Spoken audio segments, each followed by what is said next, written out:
Welcome to NightSleepWhisper. Tonight, we leave the world behind and surrender to the rhythm of a train gliding through frozen mountains. In this 50-chapter journey, as we witness a retired detective's final mystery, you'll feel your mind slow down and sleep embrace you. Now, find your most comfortable position, dim the lights, and focus on the sound of the rails. The Emerald Express is about to depart. Sleep well. David sat in his small living room. It was a cold Tuesday morning. He lived in a quiet town near the mountains. David was a retired police officer. He liked his quiet life now. He drank hot tea and looked at the garden. Every day was the same for him. He read the newspaper and went for a walk. But today was different. A man in a blue uniform walked to David's front door. He was the postman. The postman put a small, gold envelope into the mailbox. David stood up and walked to the door. He opened the mailbox and took the envelope. It was heavy and very shiny. There was no return address on the back. There was only David's name and address written in black ink. David went back inside his house. He sat at his wooden kitchen table. He opened the envelope very carefully. Inside, he found a thick card. It was bright yellow and gold. It was a ticket for the Emerald Express. David knew about this train. The Emerald Express was the most famous and expensive train in the country. It traveled through the high mountains and stopped at beautiful hotels. Only very wealthy people traveled on that train. Who sent this to me? David asked himself. He looked inside the envelope again. He looked for a letter or a short note. There was nothing else. There was only the golden ticket. The ticket had his name on it. David Miller. It also had a seat number. Seat 4A. The departure was this Friday at 8 o'clock in the evening. David was very surprised. He did not have many friends. He did not have a family. He spent most of his time alone. He was a police officer for 30 years. During those years, he saw many strange and difficult things. His brain started to think like a detective again. This was a mystery. Why did an anonymous person send him an expensive ticket? He looked at the ticket again. It was a beautiful object. The edges were made of real gold. The paper was smooth and smelled like old books. He touched the letters on the card. They were raised and firm. This was a real ticket. It was definitely not a joke. David went to his bedroom. He opened his closet and looked at his old suitcase. He did not travel for a long time. He felt a little bit of fear. The trip was a mystery, and mysteries could be dangerous. But he also felt a spark of excitement. His life was very quiet and a little bit boring. Maybe this was a gift for his retirement. Or maybe someone needed the help of an old police officer. I am a detective. He whispered to the empty room. I cannot stay at home. I need to find the truth. He took the suitcase out of the closet. He started to pack his clothes. He packed his warm wool coat and his best black shoes. He also packed his old leather notebook and a silver pen. A good detective always has a notebook to write down clues. The departure was in 3 days. David looked out the window at the grey sky. He thought about the long journey. He thought about the other people on the train. Who were they? Why was he invited? David closed his suitcase. The golden ticket sat on the table under the lamp. It sparkled in the light. It was the start of a big adventure. The train station was very large and very old. It was Friday evening, and the air was cold. David arrived at the station at 7:30. He carried his heavy suitcase in his right hand. He wore his long wool coat and a warm hat. The station was full of people, but everything felt quiet. Everyone was waiting for the famous train. Suddenly, a bright light appeared at the end of the dark tracks. A large engine moved slowly toward the platform. It was the Emerald Express. The train was beautiful. It was painted a deep, dark green. Gold lines decorated the sides of every car. The engine released a thick cloud of white steam that covered the ground. The steam felt warm against David's cold face. David walked along the platform.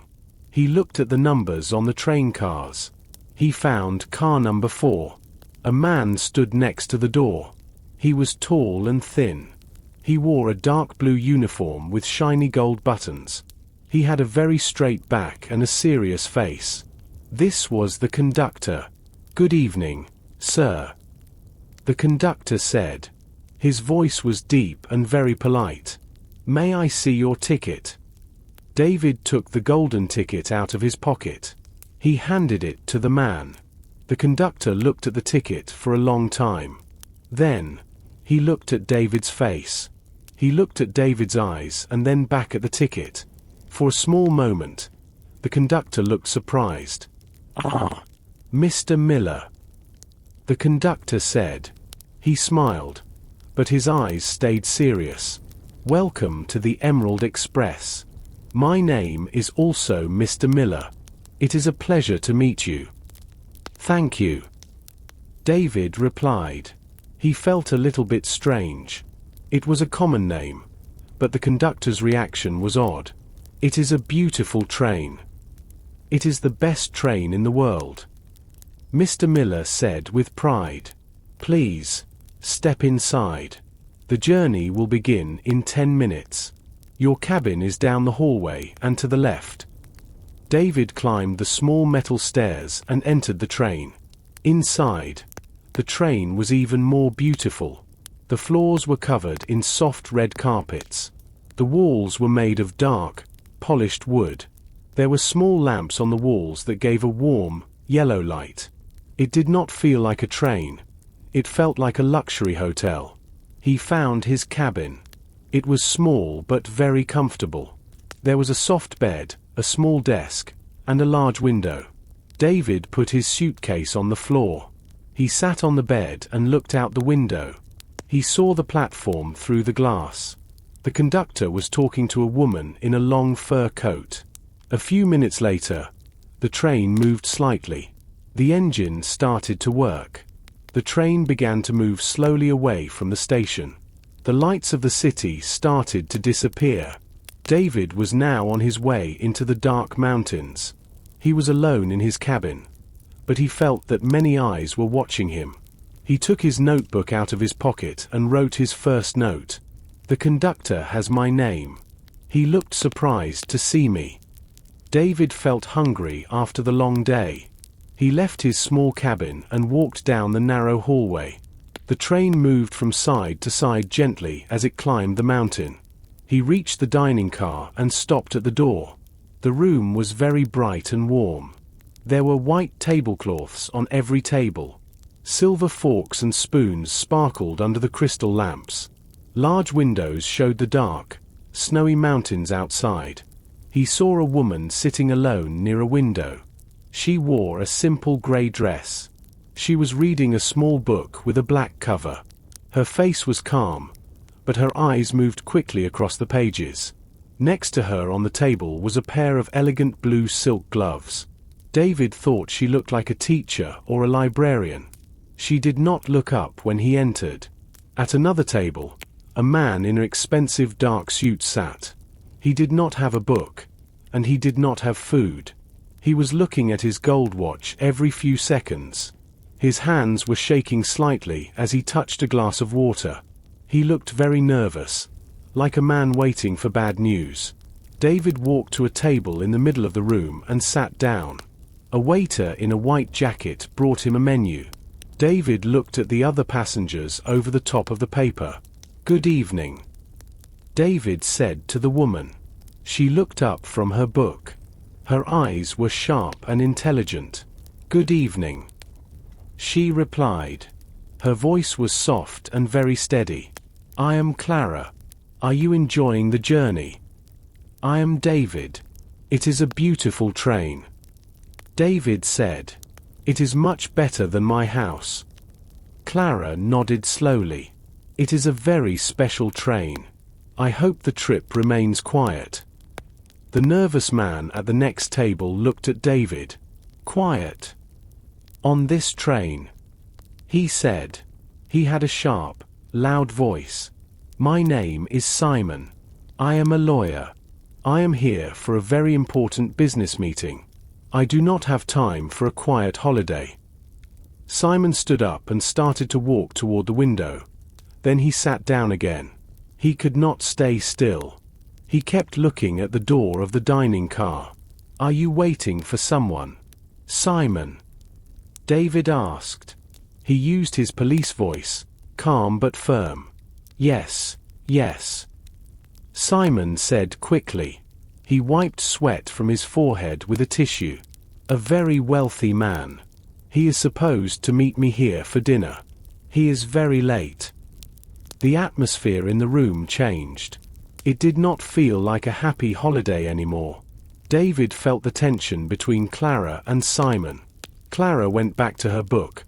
But David noticed she was not turning the pages anymore. She was listening. A heavy sound came from the door as it opened wide. A tall man with white hair and a very expensive suit walked in. He looked very powerful and very rich. This was Julian. He held a small, heavy iron box tightly in his hands. He looked at Simon, then at Clara, and finally at David. He did not smile. Julian walked to the center of the dining car. He sat at a small table near David and Simon. He moved slowly, like a man carrying a heavy burden. He placed the iron box on the white tablecloth. The metal made a heavy, solid sound as it hit the wood. The other guests stopped eating. The room became very quiet. The box was dark and old. It was made of thick iron. There was a large, complicated lock on the front. Julian did not take his hand off the lid. He looked at the faces of the people around him. He looked tired, and his eyes were full of worry. So, you brought it, Simon said. He leaned forward. His face was very close to the box. Is it inside? The thing we discussed. Julian looked at the lawyer with a cold expression. It is inside, Simon. But it is not a toy. This box contains a secret. It is a secret that many people want to buy. And some people want to kill for it. Clara placed her book on the table. She looked at the iron box with interest. Why are you telling us this? She asked. We are just people on a journey. Why show us something so dangerous? Julian looked at Clara. Then he looked at David. He seemed to study David's face for a moment. On this train, no one is here by accident. Julian said. The Emerald Express is a small world. Sometimes, you need witnesses. If something happens to me, I want people to know about the box. What is the secret? David asked. His voice was calm and professional. He watched Julian's hands. They were trembling. I cannot say. Julian replied. Not yet. It is a list. A list of things that people want to keep hidden. It is more important than money. The train began to tilt as it moved around a sharp corner in the mountains. The silver spoons on the tables made a soft clinking sound. Outside, the trees were covered in thick, white snow. The moon was hidden behind dark clouds. We are near the Great Tunnel, Simon said. He looked out the window. It is very long. It takes 20 minutes to pass through it. Julian stood up suddenly. He grabbed the iron box and held it against his chest. I am going to my cabin now. I need to lock my door. I do not feel safe here in the open. Wait. Simon shouted. We need to talk about the legal papers. But Julian did not stop. He walked quickly out of the dining car. He held the box very tightly. The heavy door of the car closed with a loud click behind him. David looked at Clara. She was looking at the door. Then he looked at Simon. The lawyer looked very angry. David opened his notebook. He wrote, "The box is iron. It is heavy. Julian is very afraid of the tunnel." The atmosphere in the dining car was heavy. Julian was gone, but the memory of his iron box remained. Simon sat back in his chair and crossed his arms. He looked very unhappy. Clara picked up her book again, but she did not look at the pages. She looked at the floor. David stayed in his seat and watched the window. Outside, the snowy trees began to disappear. A wall of grey stone appeared very close to the glass. The Emerald Express was entering the great tunnel. The bright moon was gone. Now, there was only the reflection of the dining car in the dark window. David saw himself, Clara, and Simon in the glass. They looked like ghosts in the dark mountain. The train made a deep, low vibrating sound as it moved through the tunnel. The air felt different. It felt thick and heavy. David checked his watch. It was almost 9 o'clock. The tunnel was indeed very long. "I do not like tunnels," Simon said suddenly. His voice was higher than usual. "It feels like we are in a box under the ground." "It is only for 20 minutes. Simon," Clara said. She tried to sound calm, but her hand gripped the edge of the table. Suddenly, the warm yellow lamps on the walls began to flicker. They grew bright, then dim, then bright again. A strange humming sound came from the ceiling. David stood up. He felt his old police instincts return. Something was wrong with the electricity. "Is the engine okay?" Clara asked. She stood up too. The lights flickered one last time and then went out completely. The dining car was now in total darkness. David could not see his own hand in front of his face. The only thing he could hear was the heavy rhythm of the train wheels against the metal tracks. "Nobody move," David shouted. His voice was loud and clear. "Stay exactly where you are.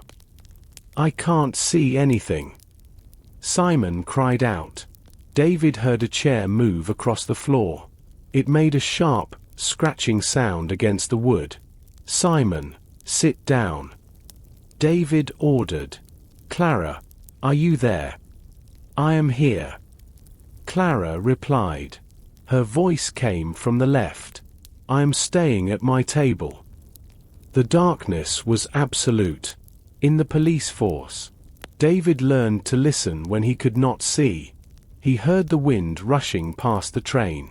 He heard the heavy breathing of Simon across the room. But then, he heard something else. It was a soft, sliding sound. It sounded like a door opening very slowly. Then, he heard the sound of footsteps. They were light and quick. They were moving away from the dining car toward the guest cabins. David reached into his pocket for his flashlight, but his coat was on the chair behind him. He reached back, but his hand hit a glass of water. The glass fell and broke on the floor. The sound of breaking glass was loud in the quiet car. "Who is there?" Simon shouted. "I heard someone." The footsteps stopped. For a moment, there was no sound at all. Then, a heavy door at the end of the car opened and closed. A rush of cold air entered the room. The train continued to move through the dark mountain, carrying the passengers deeper into the mystery. The darkness in the dining car felt like a heavy blanket. David stood very still. He waited for his eyes to adjust, but there was no light at all. He heard Simon breathing fast. The lawyer was clearly terrified. Clara remained silent, but David could hear her moving slightly. David felt for the back of his chair. His fingers touched the rough fabric of his coat. He remembered his flashlight was in the deep right pocket. As he reached for his coat, a sharp sound traveled through the air. It was a person's voice. It was a loud, high shout of fear. The sound came from the back of the train, where the guest cabins were located. It was short and ended abruptly. The dining car became silent again, except for the heavy rhythm of the train wheels hitting the metal tracks. "Did you hear that?" Simon asked. His voice was shaking. "That sounded like Julian." "I heard it," David said. He finally found his flashlight. He pushed the small button, and then a bright beam of white light cut through the darkness. He moved the light around the room. The beam showed Simon sitting on the floor. Simon's face was very pale, and his eyes were wide. Then David moved the light to Clara. She was standing by her table. She looked worried, but she was calm. The light also moved to the floor near the door. David saw a single blue silk glove on the red carpet. It was the same glove he saw on Clara's table earlier. He looked at Clara's hands. Her left hand was bare. "Stay here," David ordered. "I need to see what happened." A few seconds later, the lamps on the walls began to glow. First, they were dim and orange. Then, they became bright and yellow. The electricity was back. At the same moment, the train moved out of the great tunnel. The dark stone walls disappeared from the windows. Now, the silver moonlight shone on the white snow of the mountains. The world outside was beautiful, but inside, the air felt cold and dangerous. David walked quickly toward the door at the end of the dining car. He noticed the door was slightly open. The cold air from the hallway entered the room in waves. He looked back at Simon and Clara. Simon was slowly getting up from the floor. Clara was looking at her bare hand. She looked surprised to see her glove on the floor. That shout came from the direction of the cabins. David said. He held his flashlight tightly, even though the lights were on. He felt his heart beating faster. In his 30 years as a police officer, he learned that a shout like that usually meant trouble. He pushed the heavy door open and stepped into the narrow hallway. The hallway was empty. He looked at the floor and then at the walls. Everything looked normal, but the silence was heavy. He began to walk toward Julian's cabin. He knew he had to move fast. The mystery of the iron box was now becoming a matter of life and death. David walked down the long, narrow hallway of the train. The carpet under his feet was thick and soft.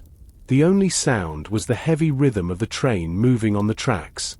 It was a constant, low vibration. He reached the door of cabin 4B. This was Julian's room. David saw that the door was not fully closed. It was open just a little bit. David pushed the door open with his hand. "Julian," he said. His voice was loud, but no one answered. The room was empty. He stepped inside the small cabin. It was a very expensive room. There was a gold lamp on a small table and a large, comfortable bed with silk sheets. David looked around the room quickly. His eyes stopped at a chair in the corner. Julian's heavy black coat was draped over the back of the chair. It looked like Julian had just put it there. David reached out and touched the fabric. The coat was still slightly warm. He was here. David said to himself. He was here very recently. He checked the rest of the cabin. The bed was perfectly neat. There were no signs of a struggle. The pillows were not moved. David walked to the window. He checked the lock. The window was shut tightly and locked from the inside. The dark, snowy mountains passed by outside, but the room was quiet and still. Julian had disappeared, but he had left his coat behind. Suddenly, David heard footsteps in the hallway. He turned around quickly. Mr. Miller, the conductor, appeared in the doorway. He looked worried. His hat was a little bit crooked on his head. "Mr. Miller?" the conductor asked. "What are you doing in this cabin?" "I heard a noise." "Julian is missing," David said. He pointed to the empty chair. "His coat is here, but he is gone. I heard a shout a few minutes ago when the lights were out. Did you see him?" The conductor shook his head. "No, sir. I was at the front of the train near the engine. I did not see anyone walk past me. The doors between the cars are very heavy. They make a loud sound when they open. I heard nothing. David looked at the floor. He noticed a small, wet spot on the red carpet near the chair. It looked like a drop of water from melted snow. But Julian's coat was dry, and the window was closed. Where did the water come from? This is not good. The conductor whispered. He looked at the empty bed. A man cannot just vanish into thin air, especially not on the Emerald Express. David felt a familiar feeling in his chest. It was the feeling he had many years ago during his big cases. He was no longer a retired man on a quiet trip. He was a detective. There was a missing man, a secret list, and a train full of strangers. He looked at the conductor. We need to check every car. David said firmly. We need to find Julian, and we need to find that iron box. David did not stop moving. He looked at every corner of the small cabin. He looked behind the heavy curtains and inside the small closet. He even checked the bathroom. There was no sign of Julian. The conductor, Mr. Miller, stood by the door. He looked very confused. I don't understand. The conductor said. The train is moving at high speed. The doors at the ends of the train are locked. No one can jump off without dying. David knelt down on the soft carpet. He looked under the bed. It was dark under there, so he used his flashlight. The beam of light moved across the floor. In the far corner, near the wall, David saw something dark and square. He reached under the bed and pulled the object out. It was heavy. Is that it? The conductor asked. He leaned forward to see. It was Julian's iron box. But something was wrong. The front of the box was damaged. The large, complicated lock was no longer straight. It was bent and broken. Someone used a heavy tool to force the box open. David placed the box on the bed. He slowly lifted the lid. The box was empty. The secret list. David whispered. It is gone. Someone took it during the 10 minutes of darkness. David looked at the broken lock carefully. He saw some small scratches on the metal. The person who did this was in a hurry. They used a lot of force. Mr. Miller shook his head. But Julian is also gone. If someone wanted the box, why did they take the man too? Julian is a large man.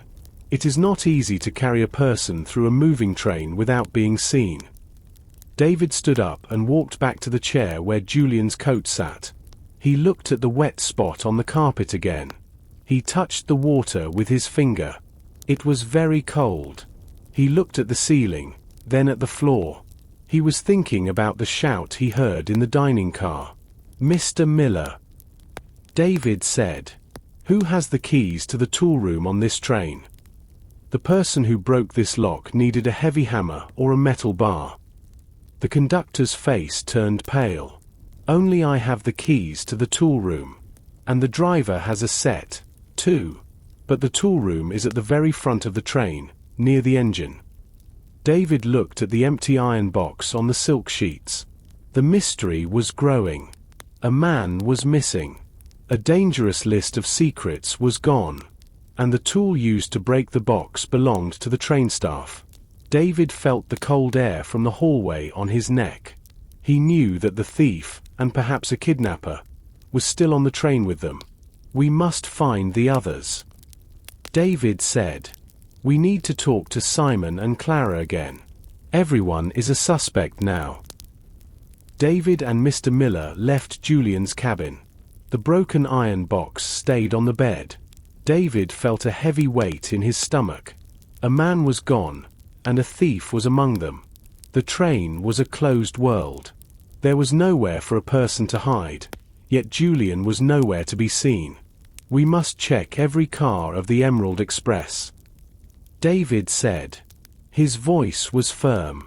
We will start at the front and move to the back. We cannot miss a single corner. Mr. Miller nodded. He took a heavy ring of keys from his belt. The keys made a soft, metallic clinking sound as they moved. The train has 5 cars, sir. The engine, the luggage car, the kitchen, the dining car, and the sleeping car. We are in the sleeping car now. They walked toward the front of the train first. They entered the luggage car. It was a cold, dark place. There were many large wooden boxes and leather suitcases. The light from David's flashlight moved over the piles of bags. He looked behind every large trunk. He moved a heavy brown suitcase to see the wall behind it. The air smelled like old leather and dust. "Julian!" David called out. Only the sound of the wind rushing past the train answered him. The luggage car was empty. Next, they moved to the kitchen car. It was a room full of silver pots and long, sharp knives. The stoves were cold now, and the room smelled like coffee and cooked meat. David checked the large cupboards and even the big refrigerator. He saw rows of vegetables and bottles of wine, but no Julian. Everything was in its place. The kitchen was clean and silent. "He is not here," Mr. Miller whispered. He looked more nervous now. He wiped his face with a white handkerchief. Where could he be? "The train is moving at 80 miles per hour. They walked back through the dining car. Simon and Clara were still there. They stood up when they saw David and the conductor. "Did you find him?" Clara asked. She held her coat tightly around her shoulders. Her bare hand was tucked into her pocket. "Not yet," David said. He did not stop to talk.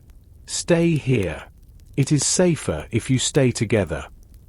Simon looked like he wanted to argue, but he stayed silent. His eyes followed David as he left the room. David and Mr. Miller reached the last car of the train. This was the second sleeping car, used for extra guests and staff. The hallway here was very dark because the lamps were dim. They checked the first 2 cabins. They were empty and the beds were not made. As they walked toward the very last door at the end of the train, David felt a cold draft of air. The air was coming from under the door of the last cabin. He looked at Mr. Miller. The conductor's hand was shaking as he reached for the door handle. "This is the last room," Mr. Miller said. "After this, there is only the back platform of the train." David placed his hand on the door handle. He tried to turn it, but it did not move. He tried again, using more strength.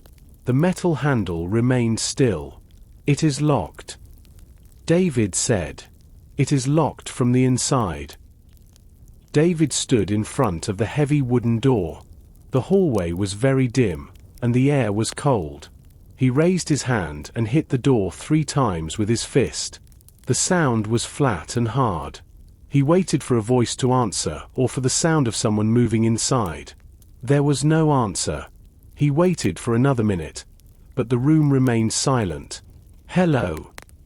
Is anyone inside?" David called out. His voice was loud, but only the low hum of the train answered him. He looked at Mr. Miller. The conductor looked very pale in the soft yellow light of the hallway. He pulled a small notebook from his pocket and checked his list of passengers. His hands were shaking slightly. "This cabin is empty, sir," Mr. Miller said. "No one bought a ticket for this room. It should be open. The cleaning staff was here this morning, and the door was not locked then." Mr. Miller took out his heavy ring of keys. He selected a long silver master key. He put the key into the lock and turned it. A sharp, metallic clicking sound came from the lock. The lock was now open, but when the conductor pushed the door, it did not move. It stopped after only 1 inch. "There is a metal bolt on the inside," David whispered. He leaned closer to the door. "Someone is definitely in there, and they do not want us to enter." David looked through the small gap between the door and the wall. It was very dark inside the room. He could smell the cold winter air again. It was much stronger here than in the hallway. He moved his flashlight beam into the gap. The light moved across the floor and then up to the wall. He saw a heavy velvet curtain moving back and forth in the wind. The window. David said. The window in that room is open. That is impossible. The conductor replied. These windows are very heavy. They are locked with a special tool. They are very difficult to open from the inside without a key. David pushed against the door with his shoulder. He was a strong man, but the metal bolt was very firm. He did not want to break the door yet. He wanted to understand why an empty cabin was locked from the inside. He looked down at the red carpet near the door. He saw something small and shiny. He knelt down and picked it up with 2 fingers. It was a tiny piece of blue silk thread. It was very soft. It was the exact same color as Clara's gloves. Mr. Miller, did Clara come this way? David asked. I do not think so, sir. The conductor said. She was in the dining car with Simon the last time we saw her. David looked at the blue thread in his hand. The mystery was becoming more complicated. Was Clara involved in Julian's disappearance? Or was someone trying to make her look guilty? He looked at the door handle again. He saw a small, fresh scratch on the dark wood near the lock. The wood was light in color where the scratch was. Someone was in a very big hurry to lock this door. Go and get a heavy tool from the engine room. David ordered. We must open this door now. We cannot wait any longer. Mr. Miller returned quickly. He carried a heavy iron bar from the engine room. His face was red because he was breathing hard. He handed the bar to David. David felt the cold, heavy metal in his hands. He knew what he had to do.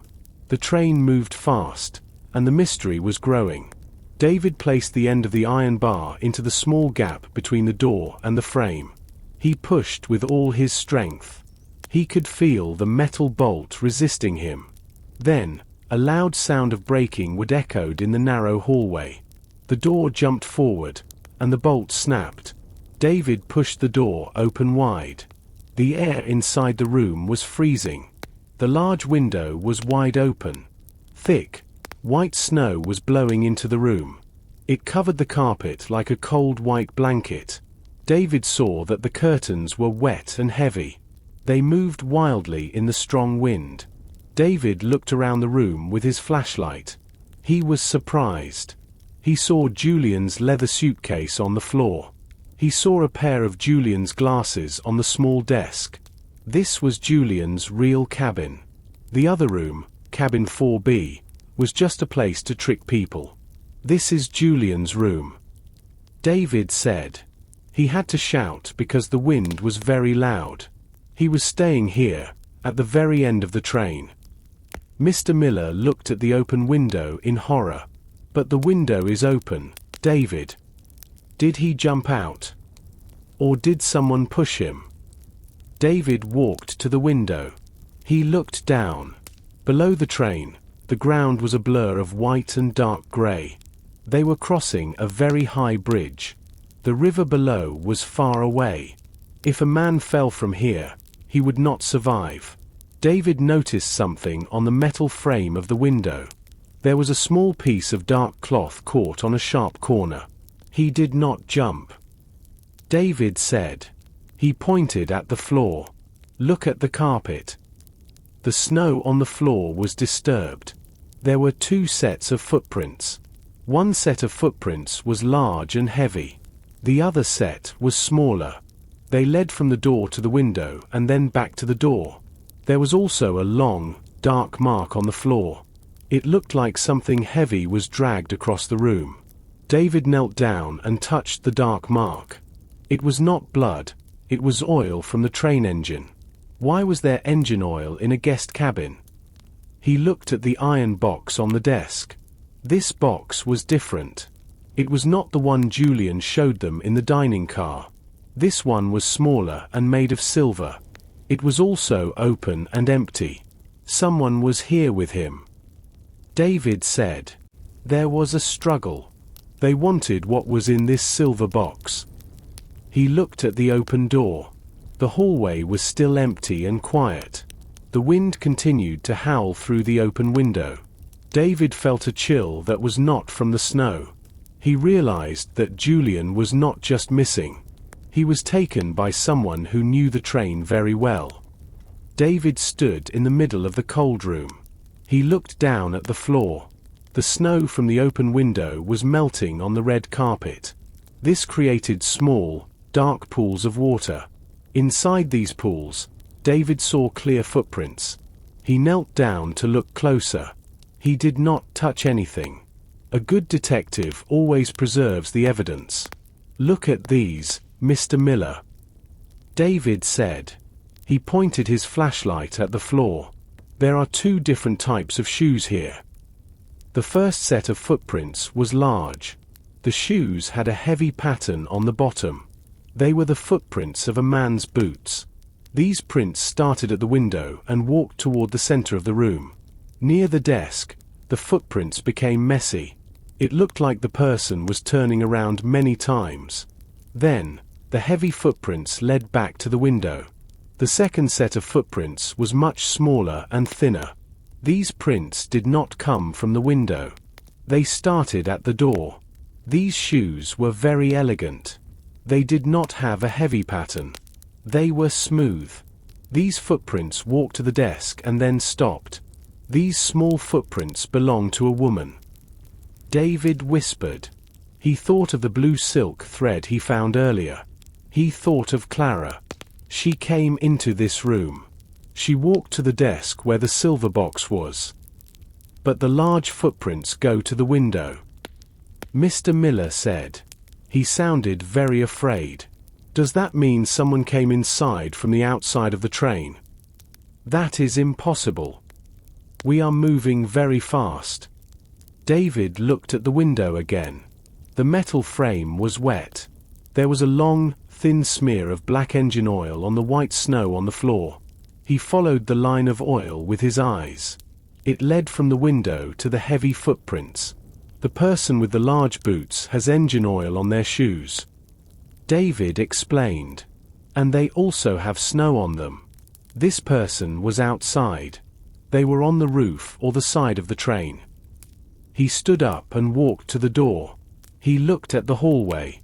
The carpet in the hallway was dry, but near the door of this cabin, there were a few drops of water. The person with the small shoes left the room and walked back toward the dining car. Mr. Miller, stay here. David said. Close this window and lock the door from the outside with your key.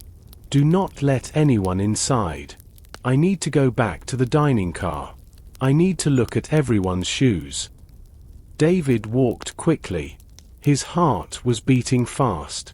He remembered the shout he heard in the dark. He remembered the 10 minutes of darkness. Everything was starting to connect in his mind. The small footprints, the blue thread, and the missing list. Someone was working very hard to steal Julian's secrets. As he reached the dining car, he stopped at the door. He took a deep breath. He needed to be calm. He pushed the door open. Clara and Simon were still there.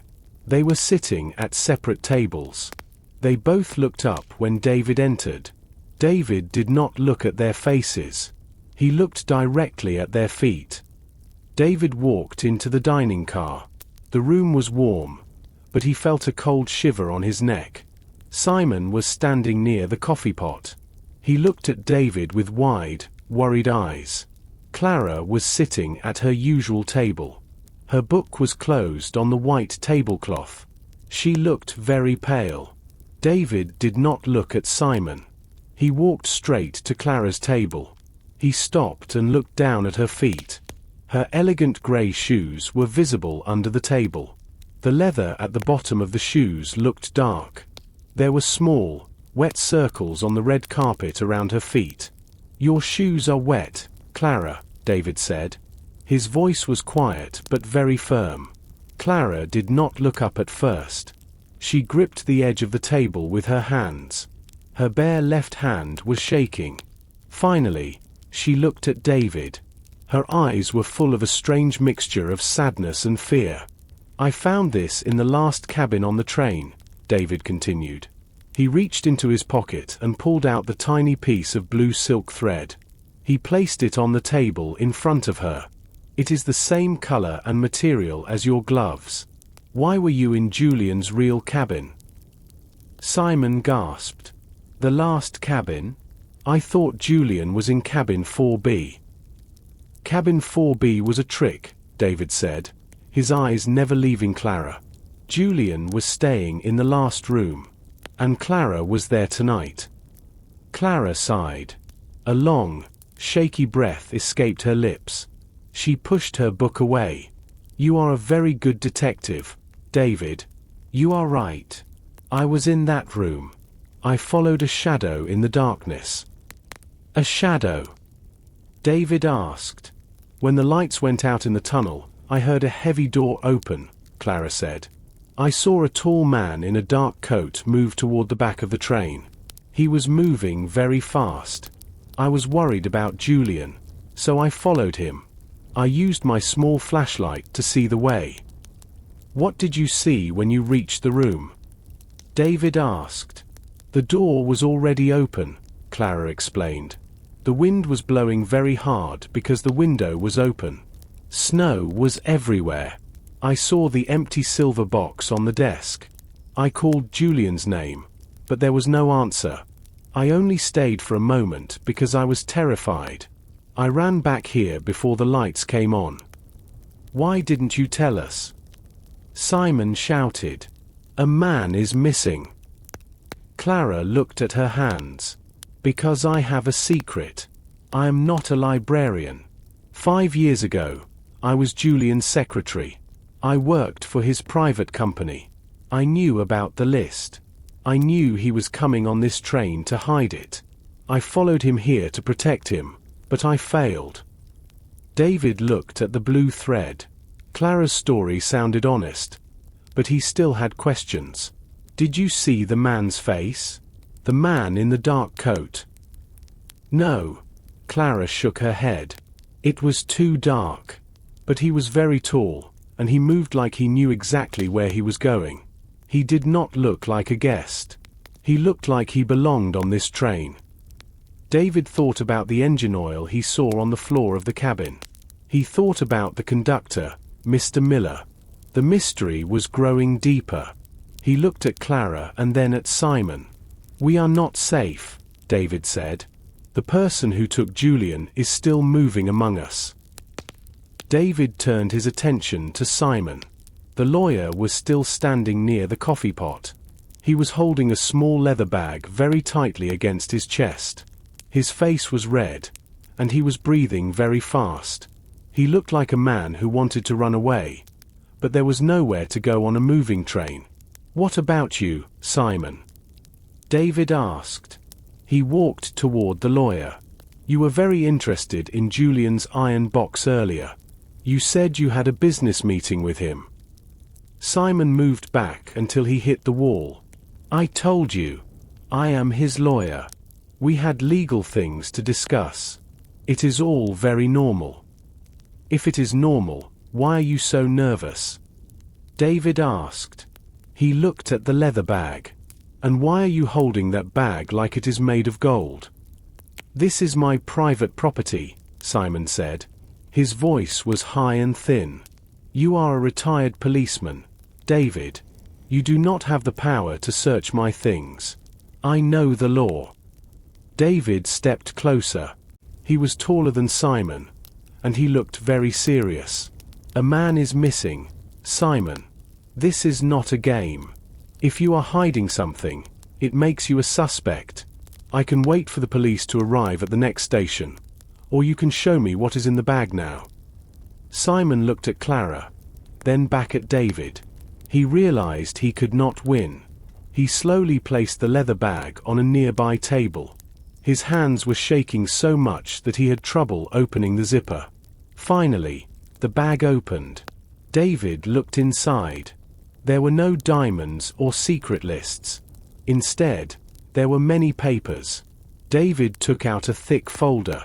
He began to read the documents. His eyes moved quickly across the lines of text. "This is a contract," David said. He looked at Simon with surprise.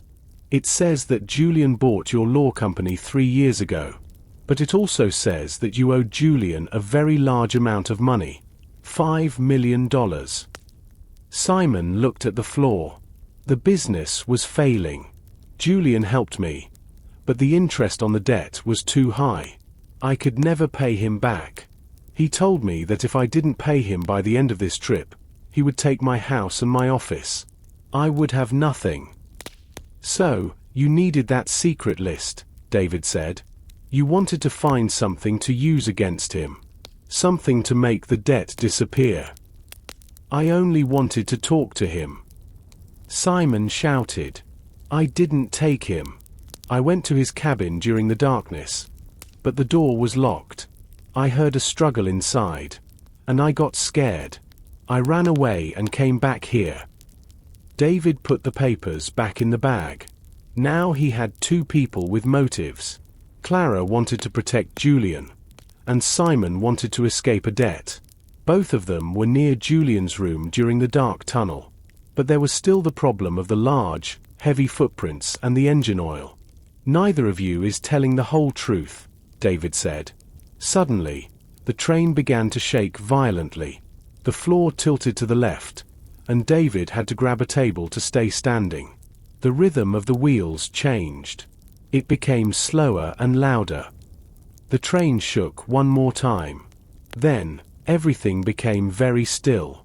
The constant vibration of the floor stopped. The low hum of the engine was gone.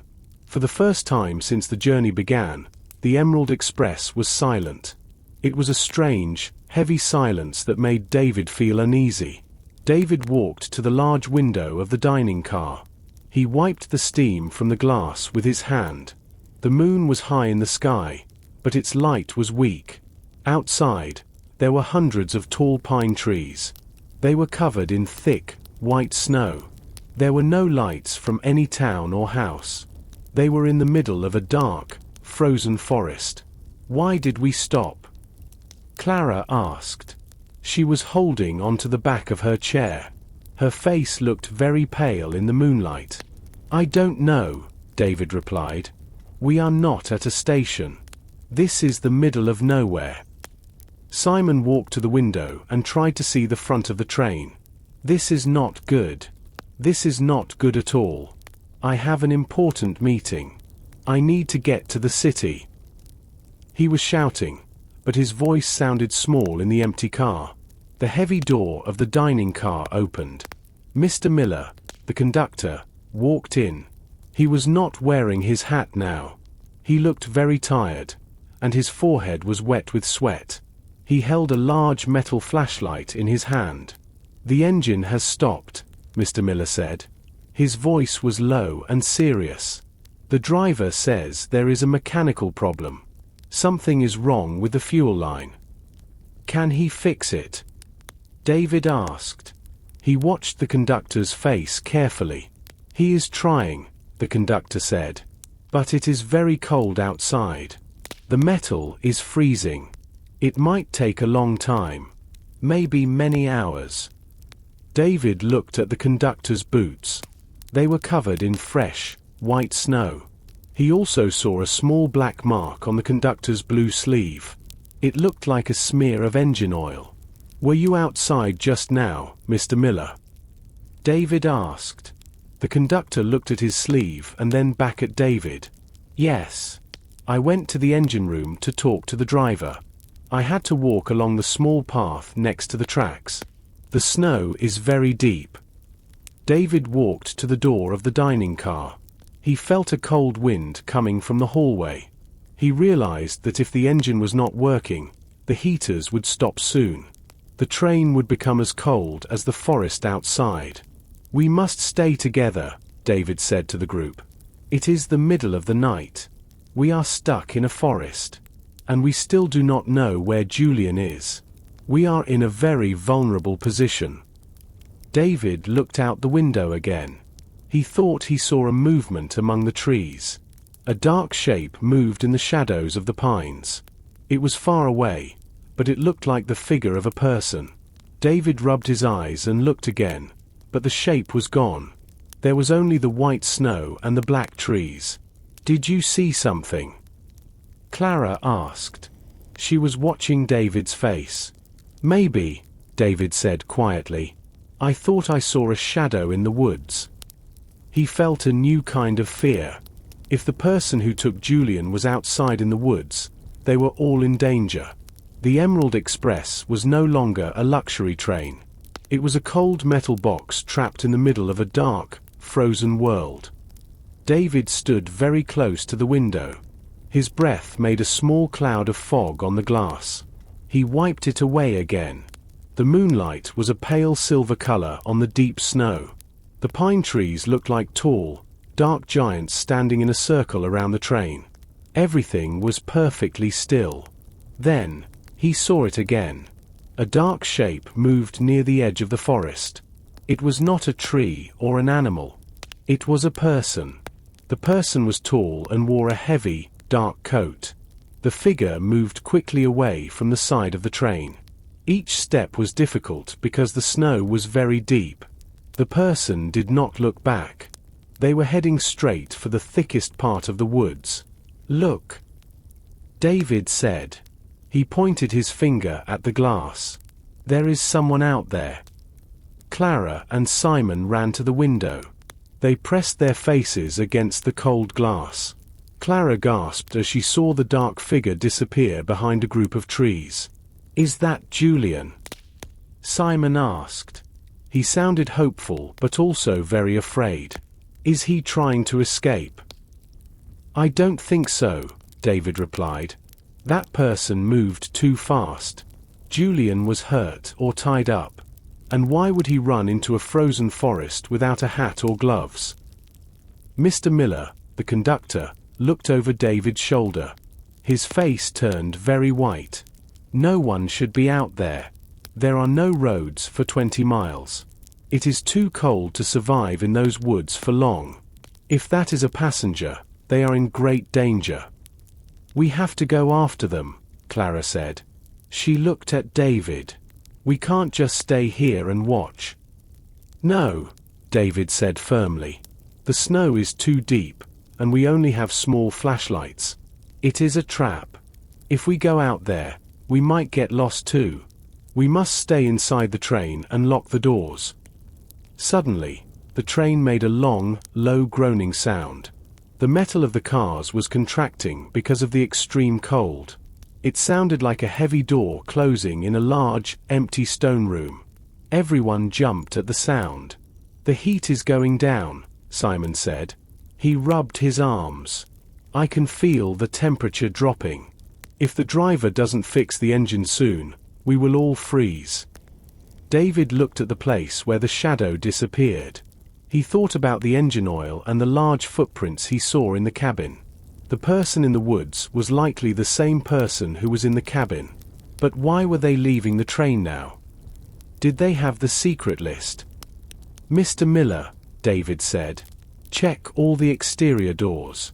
Make sure they are locked from the inside. I am going to the back platform. I want to see if there are any footprints in the snow next to the train." David felt the heavy weight of the mystery.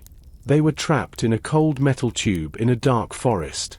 A mysterious person was running into the night. He felt that the shadow in the woods was not the end of the story, but the beginning of a much more dangerous phase. The air inside the Emerald Express was now very cold. David could see his own breath in the dim light of the hallway. He walked toward the front of the train. He wanted to find Mr. Miller and the engine driver. He reached the heavy door of the engine car. He pushed it open and stepped inside. The engine room was full of large pipes and metal tanks. It smelled like old oil and hot metal. Mr. Miller was there with a man in blue overalls. This was the driver. Both men looked very frustrated. They were looking at a large, red metal box on the floor. The box was open, and many tools were spread out on the ground. "Is there any progress?" David asked. He pulled his coat tighter around his body. Mr. Miller looked up. His face was covered in dark grease. "No, David. The driver found the problem. A small pipe is loose. It is easy to fix, but we have a new problem now." "What is the problem?" David asked. "A tool is missing," the driver said. His voice was deep and tired. "I need a very specific, heavy iron wrench to tighten the pipe. I saw it this morning. I put it right here in the top part of the toolbox. But now, it is gone." David walked over to the red box. He looked at the empty space where the tool should be. The space was long and wide. "How heavy is this wrench?" "It is very heavy," the driver replied. "It is made of solid iron. It is about 12 inches long. You need a lot of strength to use it." David felt a sudden realization.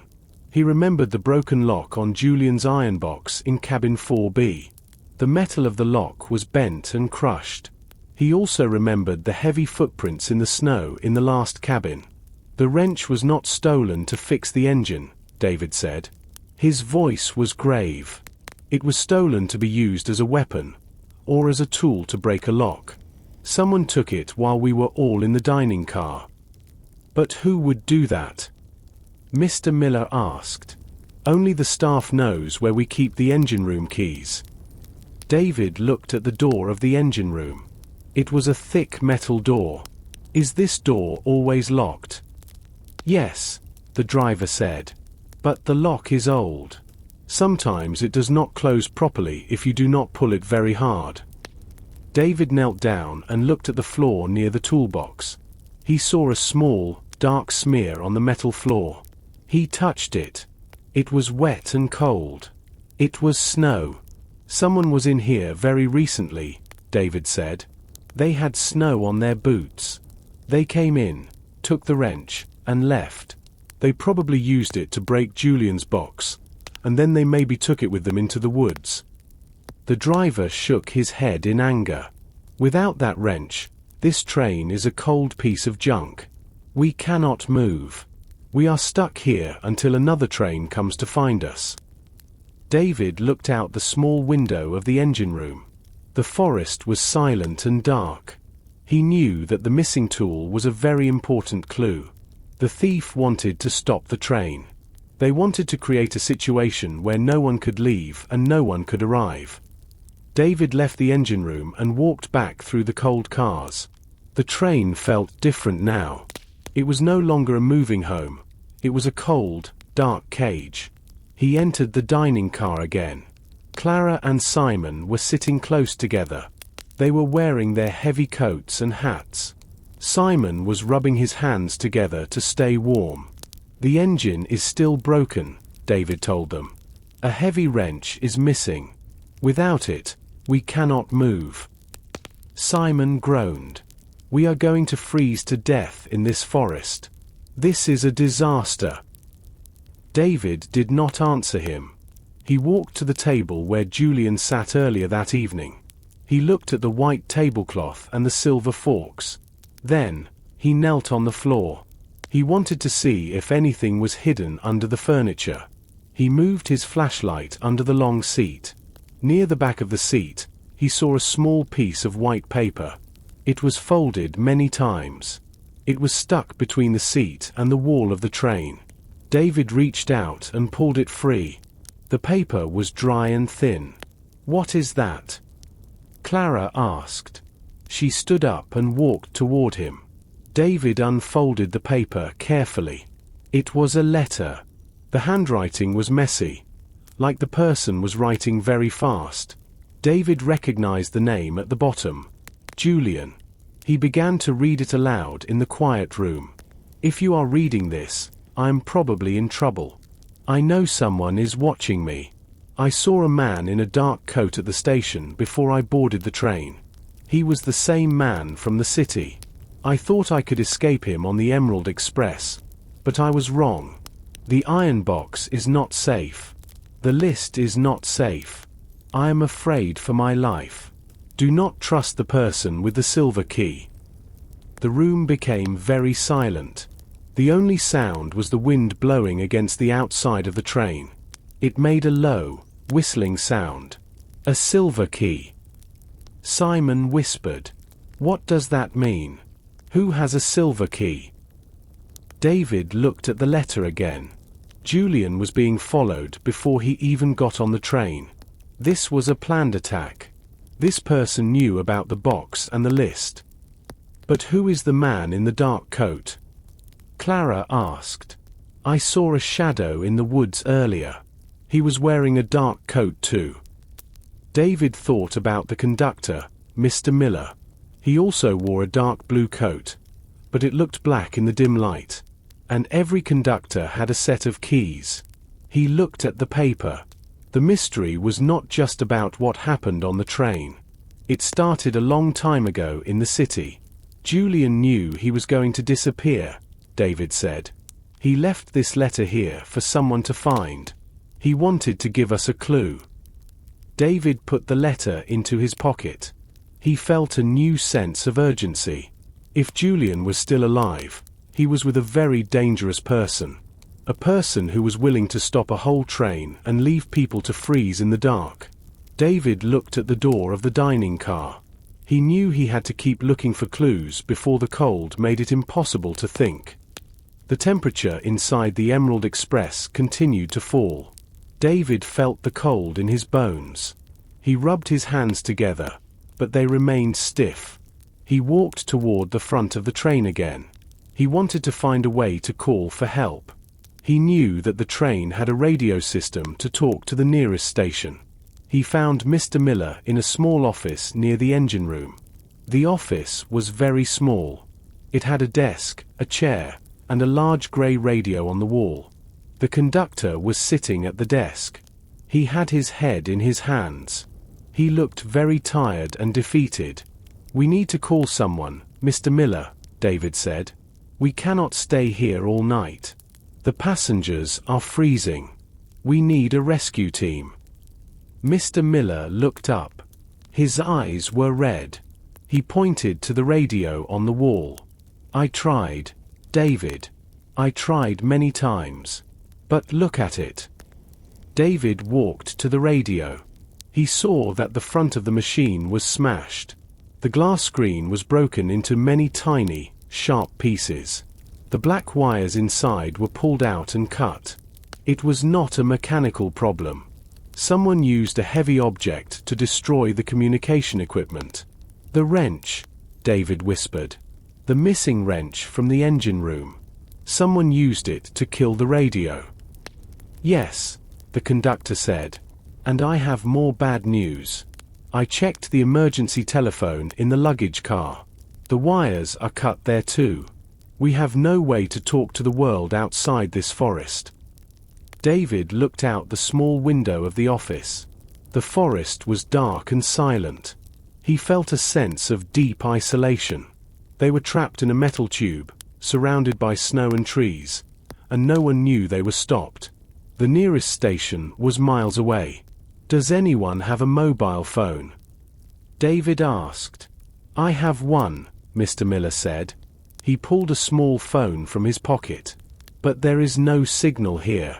The mountains are too high. The signals cannot reach us in this valley. David took the phone and looked at the screen. It was true. There was no signal.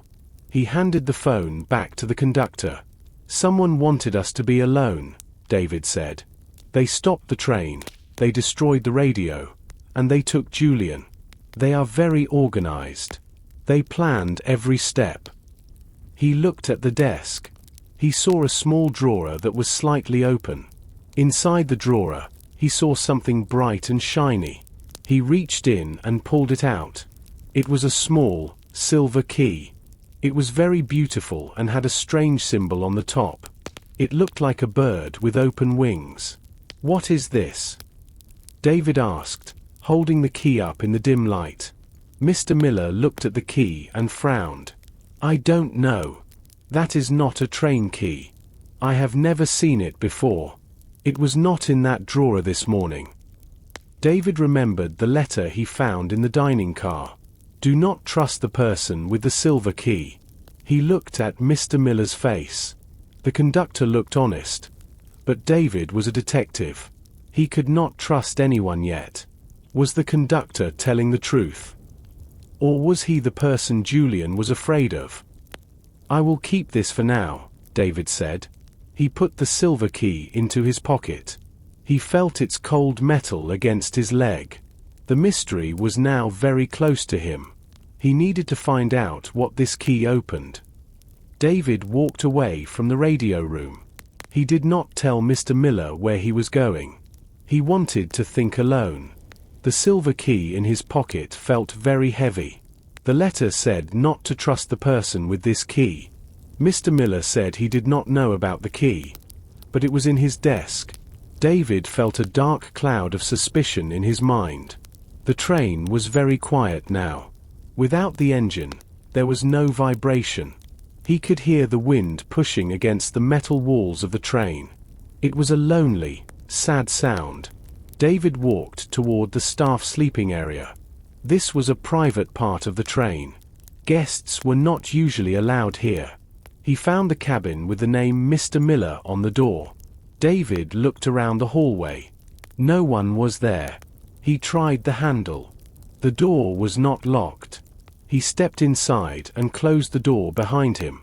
The cabin was very small and very neat. There was a single bed, a small closet for uniforms, and a picture of a woman on the wall. The room smelled like soap and old paper. David felt a bit guilty for entering a private room, but he remembered Julian's face. He remembered the empty iron box.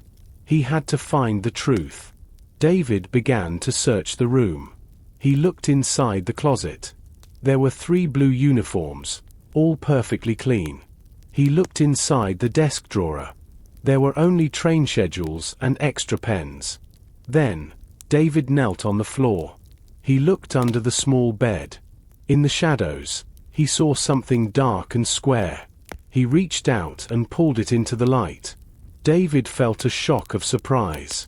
He was holding a heavy iron box. It was dark and old. It had a large, complicated lock on the front. It looked exactly like the box Julian showed them in the dining car. Another one. David whispered. He placed the box on the bed. He touched the metal. It was cold. This box was not broken. The lock was still closed. David took the silver key out of his pocket. He looked at the key and then at the lock on the box. The key had a small bird symbol on it.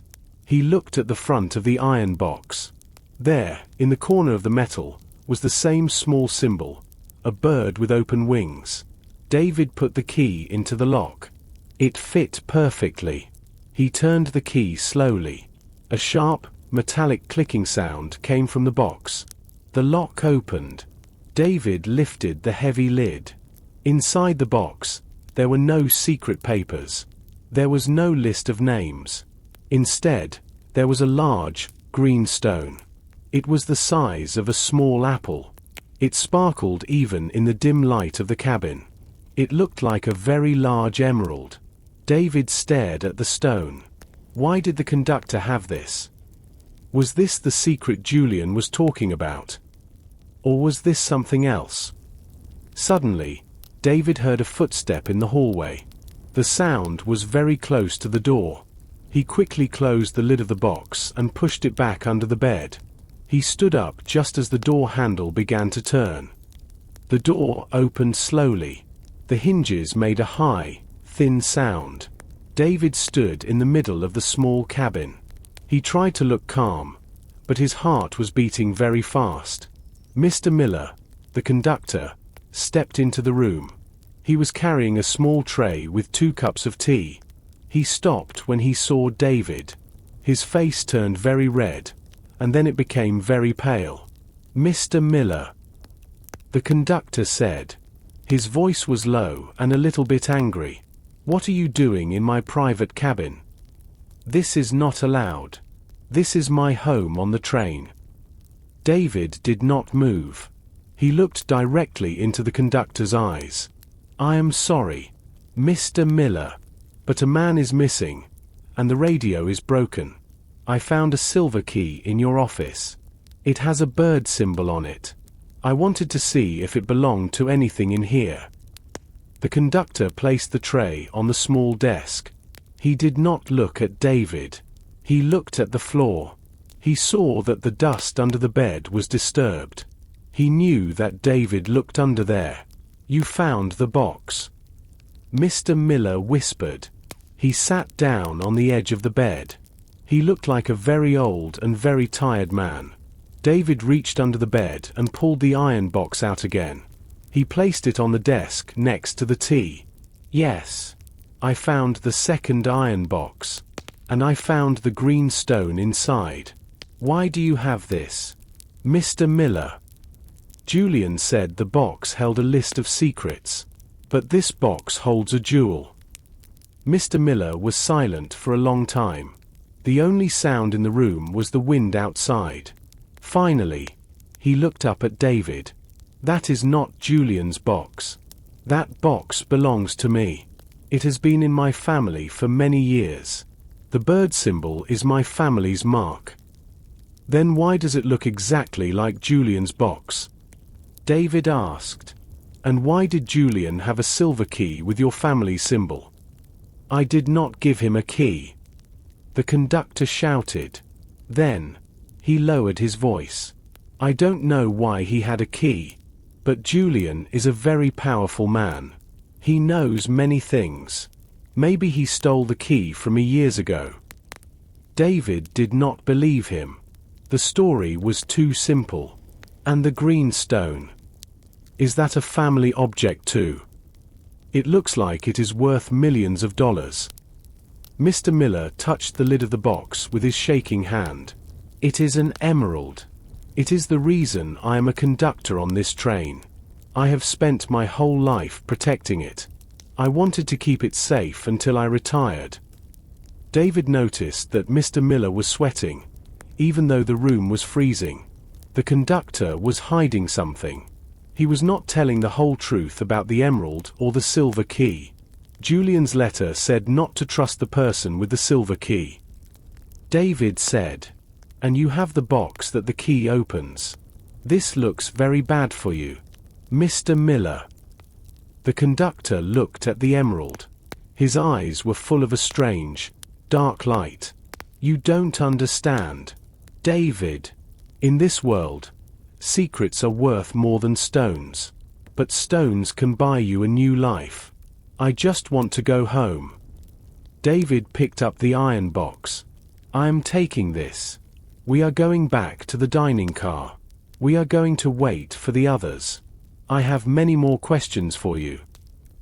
David and Mr. Miller walked away from the conductor's cabin. The air in the hallway was so cold that David's fingers felt numb. He held the second iron box tightly under his arm. The green emerald inside was a new mystery. Was it real? Was it the reason for everything? He didn't know yet.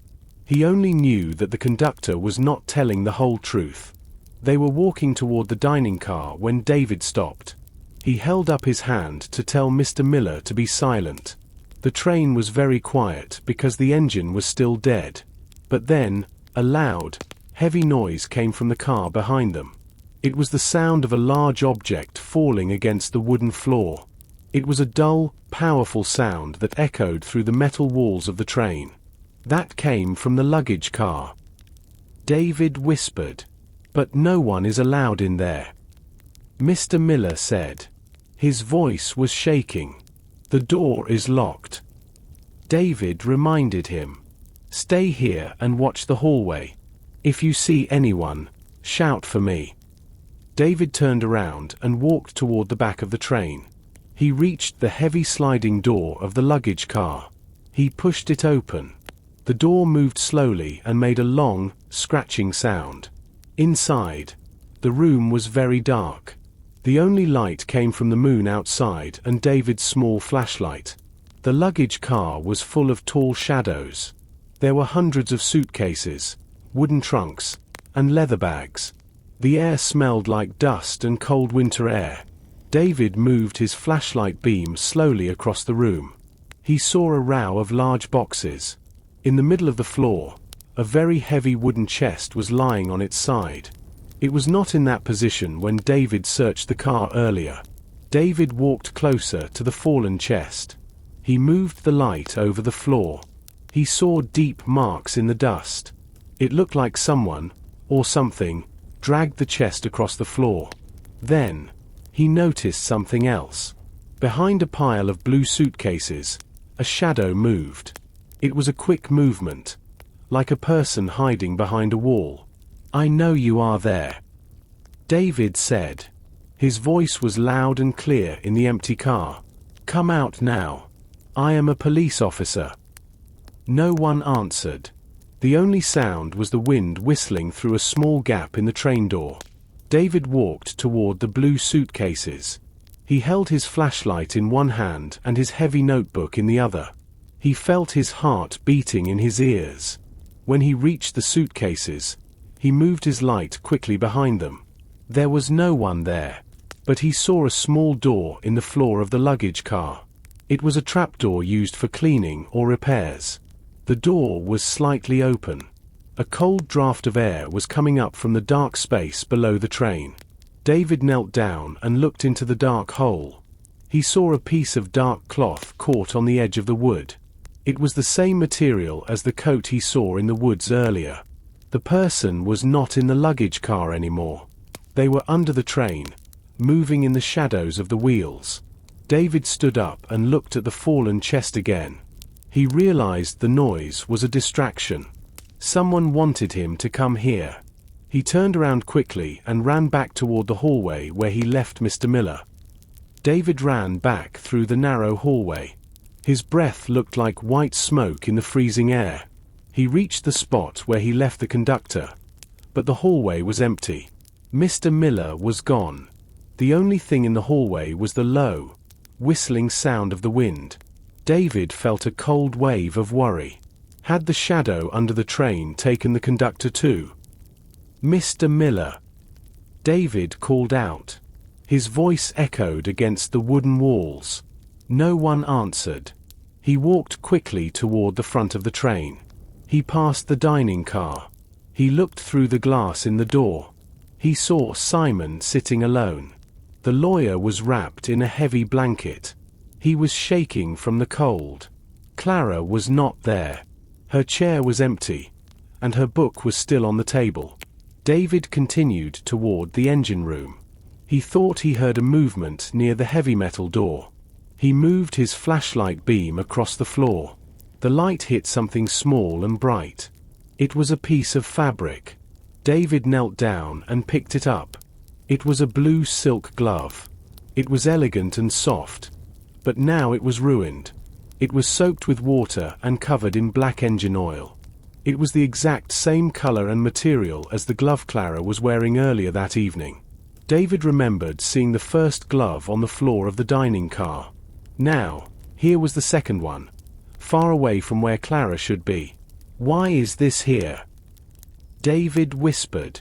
The engine room was a place for mechanics, not for a woman in a gray dress. Suddenly, a door opened behind him. David turned around and saw Clara. She was standing in the shadows of the hallway. She looked very tired. Her hair was messy, and her face was pale. She was rubbing her bare hands together to keep them warm. "David," she said. Her voice was very thin. "I was looking for you. It is getting so cold in the dining car. Simon is not talking.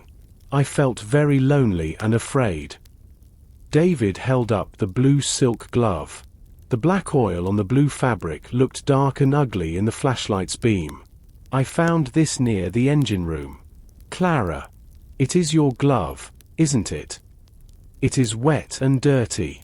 Were you near the engine? Were you outside?" Clara looked at the glove. Her eyes became wide. She reached out to touch it, but then she pulled her hand back. I lost it. I told you I lost it in the tunnel. I don't know how it got here." The engine room was locked. "Clara," David said. And the engine oil on this glove is fresh. This oil is the same oil I saw in Julian's cabin. Someone with this oil on their hands took the secret list. And now I find your glove here. I am telling the truth. David. Clara cried out. A tear moved down her cheek. Someone is trying to make me look guilty. They must have stolen my glove from the dining car when the lights went out. David looked at the glove and then at Clara. He wanted to believe her, but the evidence was growing. The blue thread in the locked cabin, the wet footprints, and now the oily glove. Everything pointed to the quiet woman in the grey dress. But then, who was the tall shadow he saw in the woods? David left Clara in the hallway. He felt more confused than before. He walked back into the dining car. The room was now so cold that his nose felt frozen. Simon was still there. He was sitting on the floor, wrapped in 3 different tablecloths. He looked like a small, white mountain. His teeth made a soft, clicking sound as they hit each other because he was shivering. David sat down across from him. He placed the heavy iron box, the one with the emerald, on the table.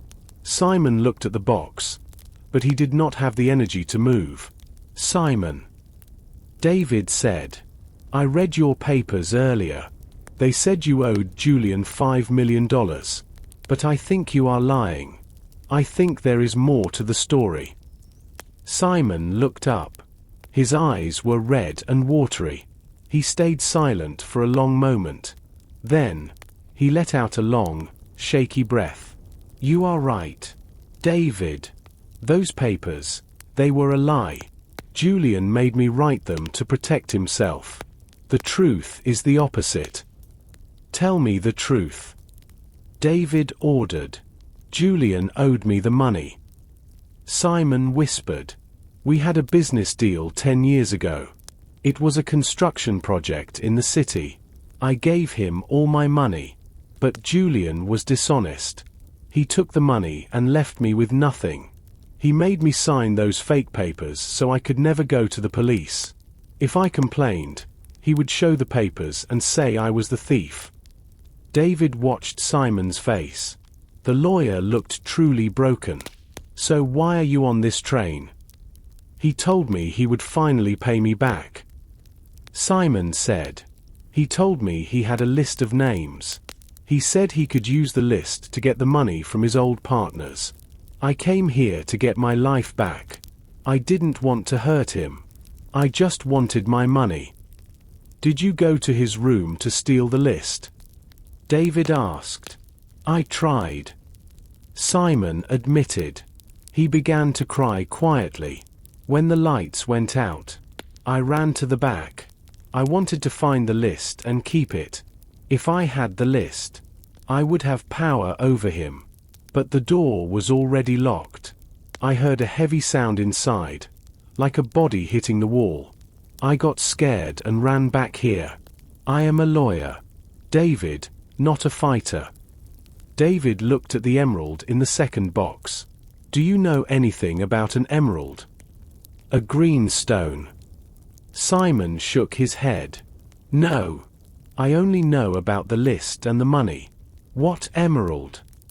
David realized that everyone had a reason to be angry with Julian. Clara wanted to protect him because of their past. Simon wanted his money back. And the conductor had a secret jewel that was somehow connected to the same bird symbol on Julian's key. Suddenly, David heard a new sound. It was a deep, low rumble coming from the front of the train. It was not a broken sound. It was the sound of a powerful machine waking up. The floor began to vibrate under his feet. The engine. Simon shouted. He stood up, dropping the tablecloths. It's working. We are moving. The train gave a sudden, violent jump forward. David grabbed the edge of the table to stay upright. The Emerald Express was moving again. But Mr. Miller and the driver were not in the dining car. Who was driving the train? The Emerald Express did not start slowly. It surged forward with a violent burst of power. The wheels screamed against the frozen metal tracks, and the entire dining car tilted sharply as the train began to pick up speed. David felt the floor beneath him vibrating with an intensity he hadn't felt before. "Someone is driving too fast," Simon cried out, falling back into his chair. "We're going to derail." David didn't wait to answer. He grabbed his flashlight and the heavy iron box, tucking it under his arm. He sprinted toward the front of the train. He had to reach the engine room. If Mr. Miller or the driver were at the controls, they were being incredibly reckless. If they weren't, the situation was far worse. As he moved through the cars, the train shook violently. He had to bounce from wall to wall to keep his balance. He reached the heavy door of the engine car and pushed it open. The smell of burning oil and hot steam was overwhelming. The engine room was a chaos of noise and shadow. David moved his flashlight beam toward the control panel. He saw the engine driver lying on the metal floor near the toolbox. The man was unconscious. A large, dark bruise was forming on the side of his head. Nearby, the heavy iron wrench lay discarded, stained with a small amount of blood. "Driver!" David shouted, but the man didn't move. David looked at the controls. A tall figure in a long, dark coat stood with his back to David. His hands were firmly on the throttle, pushing it to its maximum limit. The train was now flying through the dark forest, the trees passing by as a blur of black and white. "Step away from the controls," David commanded, raising his voice over the roar of the engine. The figure did not move at first. He seemed focused on the tracks ahead. Then, slowly, he turned around. The man was tall and lean, with a face that looked like it was carved from stone. He wasn't Mr. Miller. He wasn't anyone David had seen on the guest list. He wore a dark uniform, but it was old and didn't fit him properly. The Emerald Express must reach its destination, the man said. His voice was cold and hollow. "The list must be delivered." "Where is Julian?" David asked, stepping closer despite the shaking floor. "And who are you?" The man looked at the iron box under David's arm and a thin, chilling smile touched his lips. "I am the one who ensures the secrets stay buried. Detective." Julian was a fool. He thought he could sell what doesn't belong to him. Suddenly, the man pulled a small lever and the train lurched again. David lost his footing.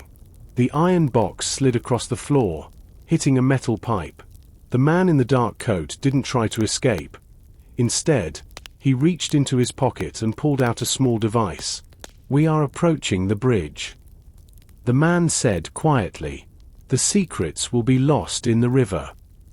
David realized with a jolt of horror that the man wasn't trying to drive the train to a station. He was driving it into the abyss. He had to stop him, or the Emerald Express would become a tomb for everyone on board. The engine room was a roar of heat and screaming metal.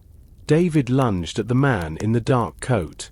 He moved with the practiced speed of a younger officer, but the train's violent swaying made every step a gamble. The stranger was fast. He dodged David's first grab and swung a heavy fist. David felt the air whistle past his ear as he ducked, the momentum nearly throwing him into a wall of scalding steam pipes. "You're a long way from the city, detective," the man shouted over the thunder of the wheels. He didn't use a weapon. His hands were large and calloused, the hands of someone who worked with machinery or violence. David didn't waste breath on words.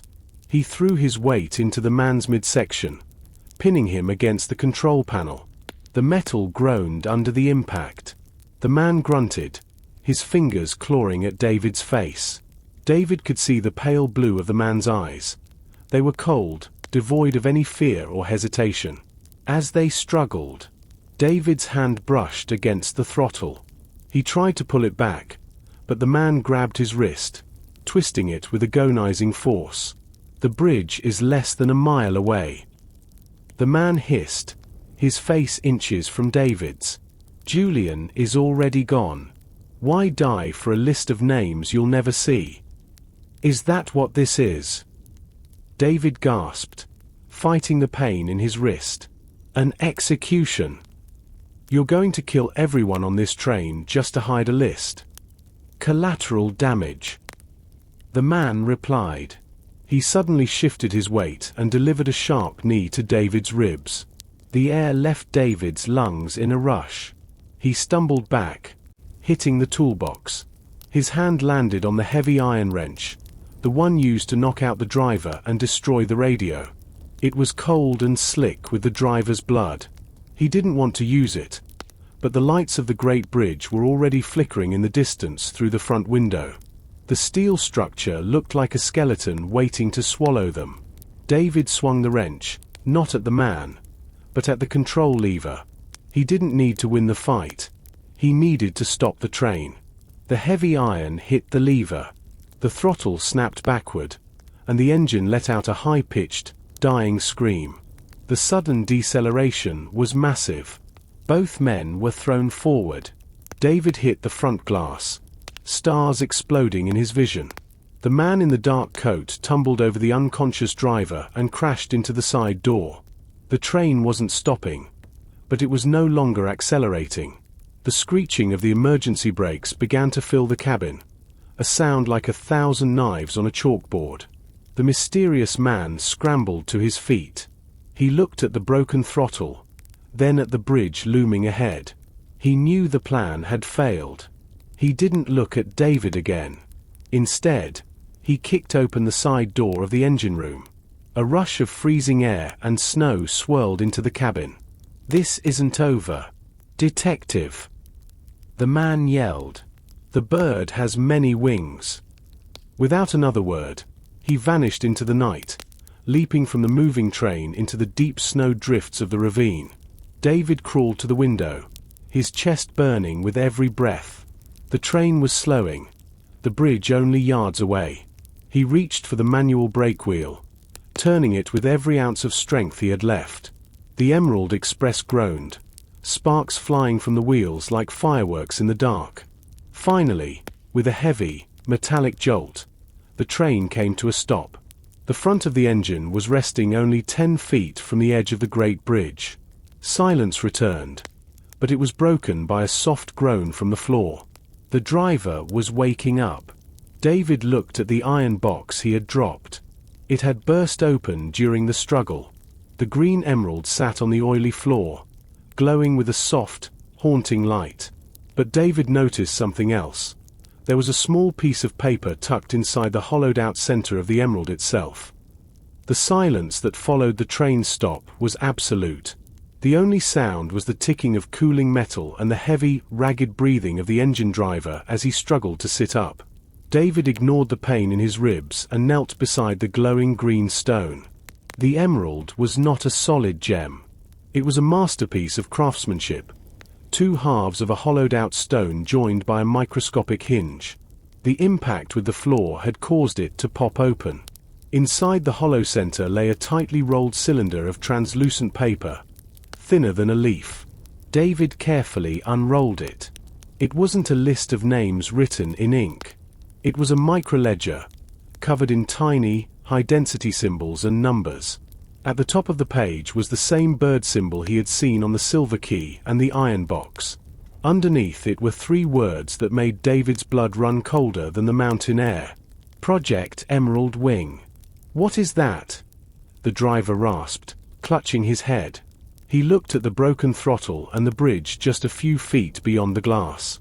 Did we stop?" "We stopped," David said, his voice a low whisper. He tucked the tiny ledger into his inner vest pocket. He didn't trust the iron box anymore.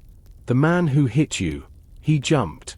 He was trying to take us over the edge." David helped the driver to a seat. "Stay here. Recover your strength. I need to find the others." He grabbed his flashlight and stepped out of the engine room. He expected to find Mr. Miller waiting in the hallway, but the corridor was still empty. Fear for the conductor began to grow in David's chest. He moved back toward the dining car, but halfway there, He noticed a door he hadn't checked before, the small linen closet near the staff quarters. The door was locked from the outside with a heavy brass bolt. David slid it back and pulled the door open. Mr. Miller tumbled out, his hands tied with a piece of thick rope and a cloth gag around his mouth. David quickly untied him. The conductor gasped for air, his face purple from the struggle. He came from the shadows, David. The man in the dark coat. He had a key to everything. He knew where I was, he knew about my cabin. He took the iron box from me. I have the box, Miller. And the stone, David reassured him. But Julian is still missing. If he wasn't taken into the woods, he has to be on this train. The water tank, Miller whispered, grabbing David's arm. Behind the engine. There is a maintenance space. It's the only place we didn't look because it requires a specific silver key to open. David felt the silver key in his pocket. He realized then that Julian hadn't left the key for David to find the emerald. He had left it so someone could find him. Go to the dining car, David ordered Miller.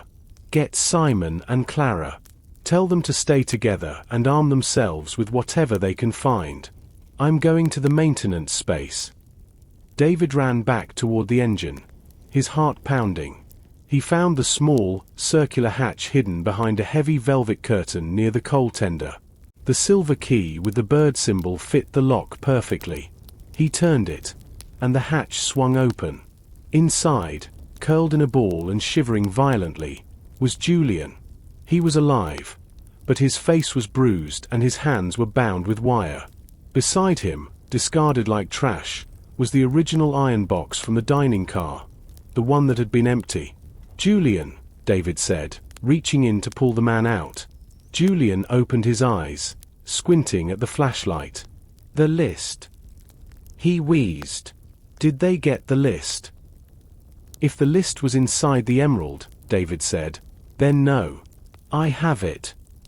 Julian let out a weak, dry laugh. The emerald wasn't just a hiding place, detective. It is the list. The stone's chemical structure was grown in a lab to store data. It's the only copy in the world. As David helped Julian onto the floor, the train groaned again. Far off in the forest, a flare shot up into the night sky, a bright, angry red. The man in the dark coat wasn't alone. He was signaling for help. The red flare hung in the sky like a bleeding star, casting a rhythmic, crimson glow over the snow-covered pines. David helped Julian into the dining car, where the rest of the group was waiting. The transition from the freezing engine room to the relative shelter of the car was a relief, but the atmosphere inside was thick with dread.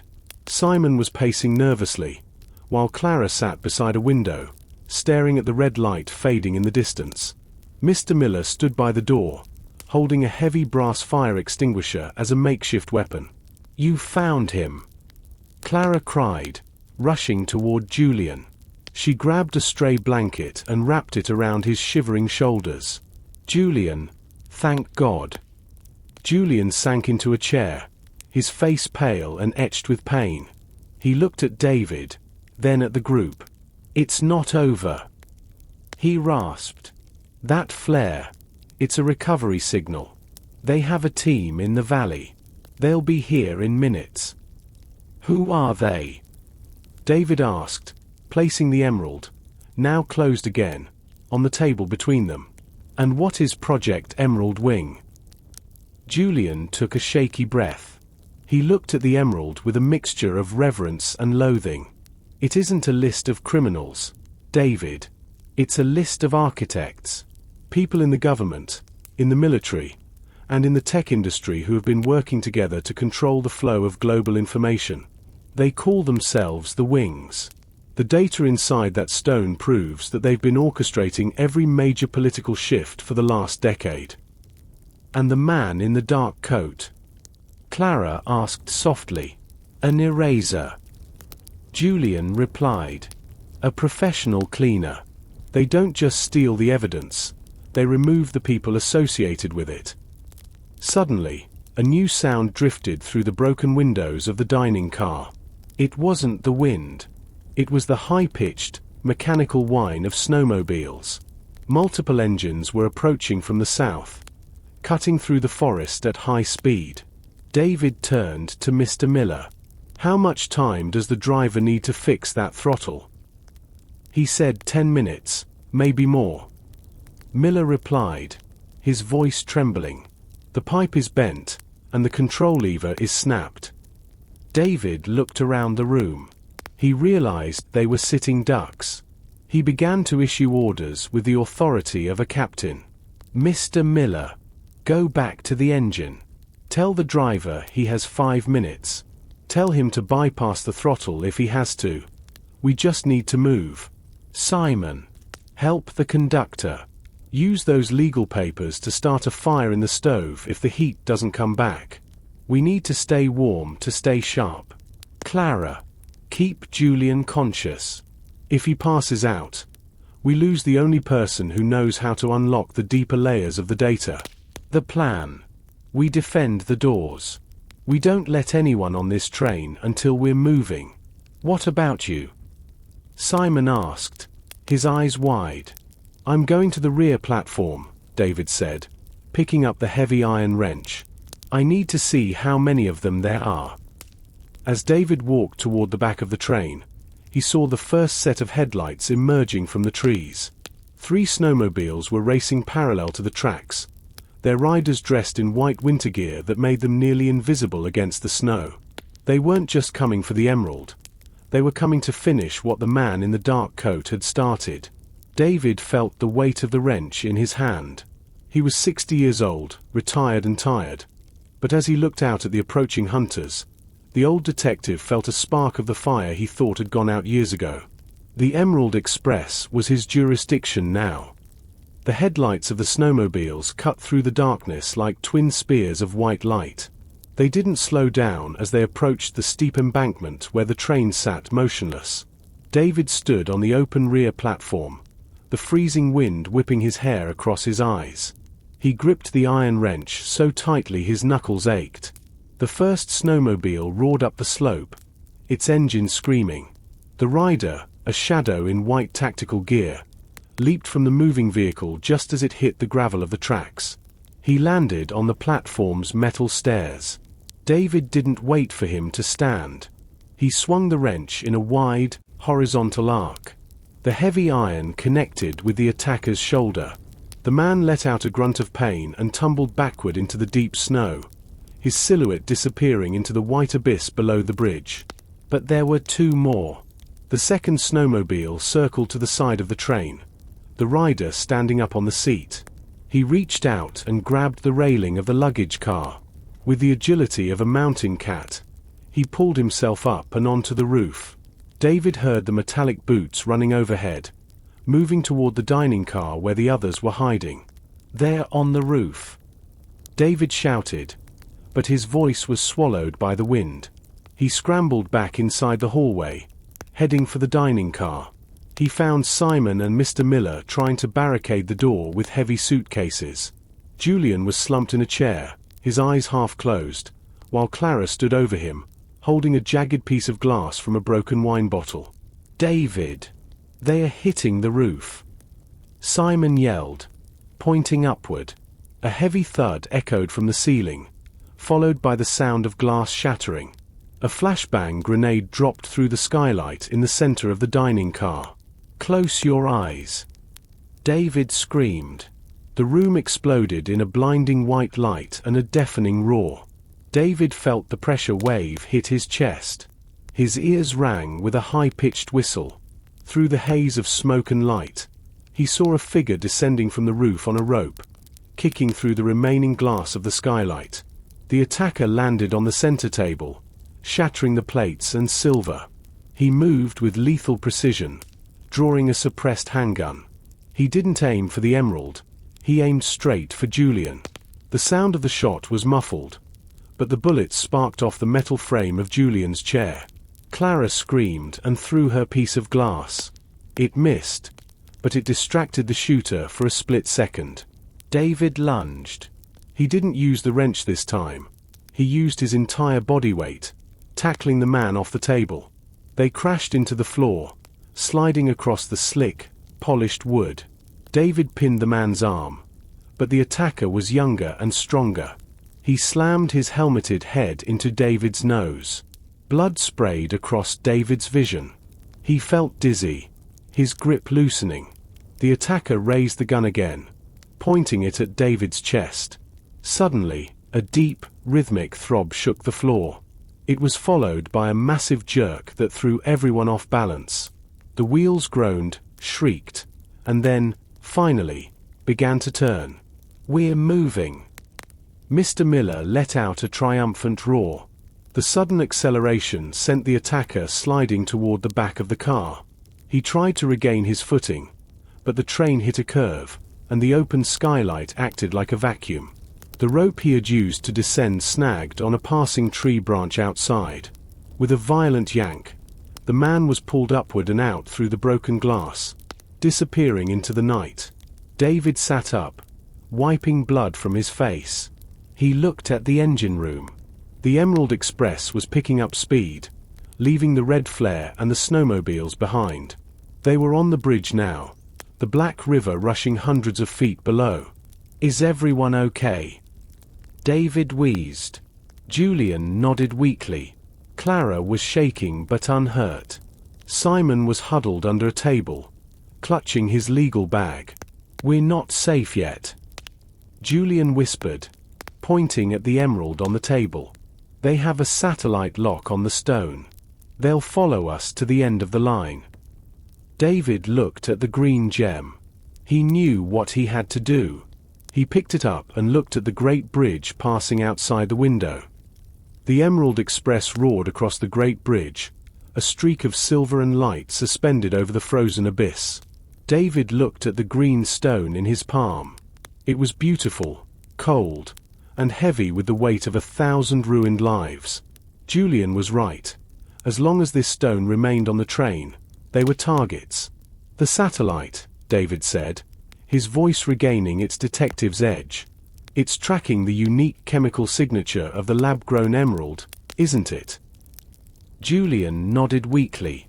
"It emits a low-frequency pulse. They'll follow it until they have it back." David turned to Simon. "Simon, I need your legal bag. Empty it." Simon didn't argue. He dumped his papers onto the floor. David took the emerald, wrapped it in a heavy linen napkin, and placed it inside the leather bag. He then grabbed a heavy silver serving tray from a nearby table and stuffed it in as well to give the bag weight. "What are you doing?" Clara asked, her eyes wide. "Giving them what they want," David replied. He walked to the shattered skylight. The wind howled through the opening, smelling of ozone and pine. With a powerful heave, David threw the bag high into the night air. It arched over the side of the bridge, falling hundreds of feet down into the churning, black waters of the river. "Now," David said, looking at Julian, "they'll follow that signal down the river for miles. It'll take them hours to realize the stone is at the bottom of a gorge." He reached into his inner vest pocket and felt the tiny, translucent microledger. The real secret was still with him. The sun began to rise over the city skyline as the Emerald Express finally slowed. The tall glass buildings reflected the orange and pink hues of the morning. The train pulled into the Grand Central Station, its brakes hissing one last time. Waiting on the platform was not a team of erasers, but a line of official police vehicles and a group of men in dark suits. David recognized the man at the front. Commissioner Vance, an old friend from his days on the force. "I made a call from the driver's radio once we reached the signal range," David explained to the group. "I didn't call the local police. I called the Federal Bureau. They've been looking for Project Emerald Wing for years." Julian was taken away on a stretcher, but he paused to grip David's hand. "You saved more than just a man tonight, Detective. You saved the truth." Clara stood by David's side. She looked tired, but the shadow of fear had left her eyes. "What will happen to the ledger?" "It's going to a place where the wings can't reach it," David said. "Vance is one of the few good ones left. The architects of this mess are going to have a very long morning." As the station began to buzz with the usual morning travelers, Simon approached David. He looked different. His expensive suit was ruined, and he had no bag. But he looked lighter. "Julian told the commissioner the truth about our deal," Simon said, a small smile on his face. "The fake debt is gone. I'm starting over, David. From zero. It's better than being a ghost." Mr. Miller, the conductor, stood by the train door. He handed David his coat, which had been cleaned of the snow and oil. "A hell of a final run, wouldn't you say, sir?" "The best I've had in years, Miller," David replied. David walked toward the station exit. He felt the ache in his ribs and the sting of the cold. But his mind was quiet. He reached into his pocket and found a small object he had forgotten. It was the silver key with the bird symbol. He looked at it for a moment, then walked to the edge of the platform and dropped it into a deep drainage grate. Some secrets were meant to be revealed, but some symbols deserved to be buried. He stepped out into the crisp city air, a retired detective with no more mysteries to solve. At least, not until the next train ride. David walked beside the stretcher as Julian was loaded into a specialized medical van. The Project Emerald wing ledger was still tucked against David's ribs, a thin piece of paper that felt heavier than the iron box. He leaned in close to Julian, whose breath was shallow. "The station isn't safe," Julian whispered, his eyes darting toward Vance. "The wings, they aren't just in the shadows. They are the light too." David pulled back, his hand instinctively reaching for the pocket where the ledger lay. Vance approached him, a forced smile on his weathered face. "Good work, David. Truly. The Bureau will take it from here. Hand over the evidence, and we'll get you to a hotel to rest. You've earned it." "I'll hold on to it for the debriefing, Vance," David said, his voice level. "Standard procedure for an active field recovery. I want to see the secure facility first." Vance's smile didn't reach his eyes. "This is a high-priority national security matter, David. You're a retired officer. You don't have the clearance to carry that material one step outside this station." The tension between the two old friends was a physical weight. Clara stood nearby, her hand resting on David's arm. She could feel the vibration of his muscles. She knew him well enough to know he was ready to bolt. "If it's a security matter," Clara said, her voice clear and loud, drawing the attention of a few nearby travelers, "then why aren't we moving? The longer we stand here, the more of a target Julian becomes."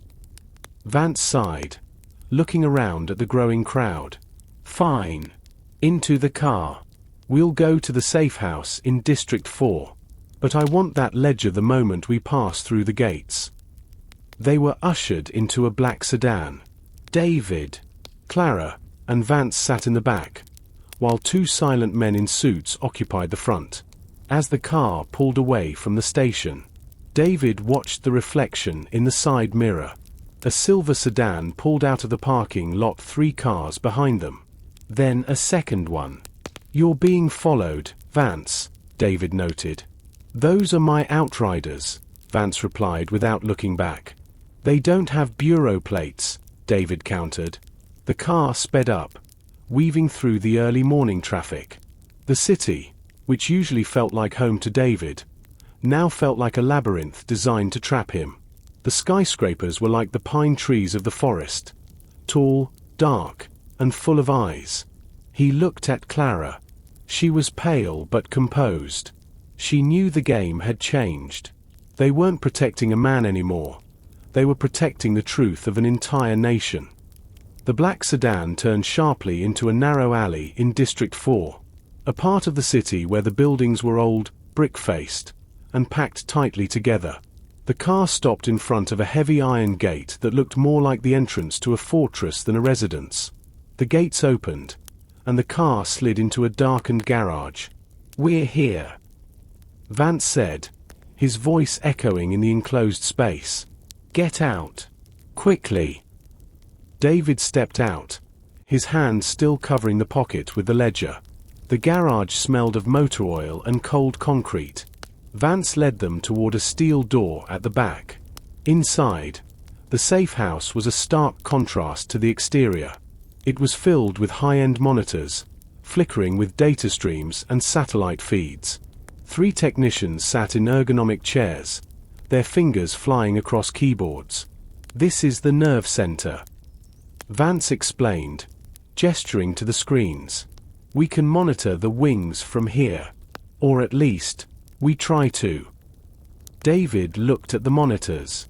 One screen showed a map of the city with several red dots moving toward their location.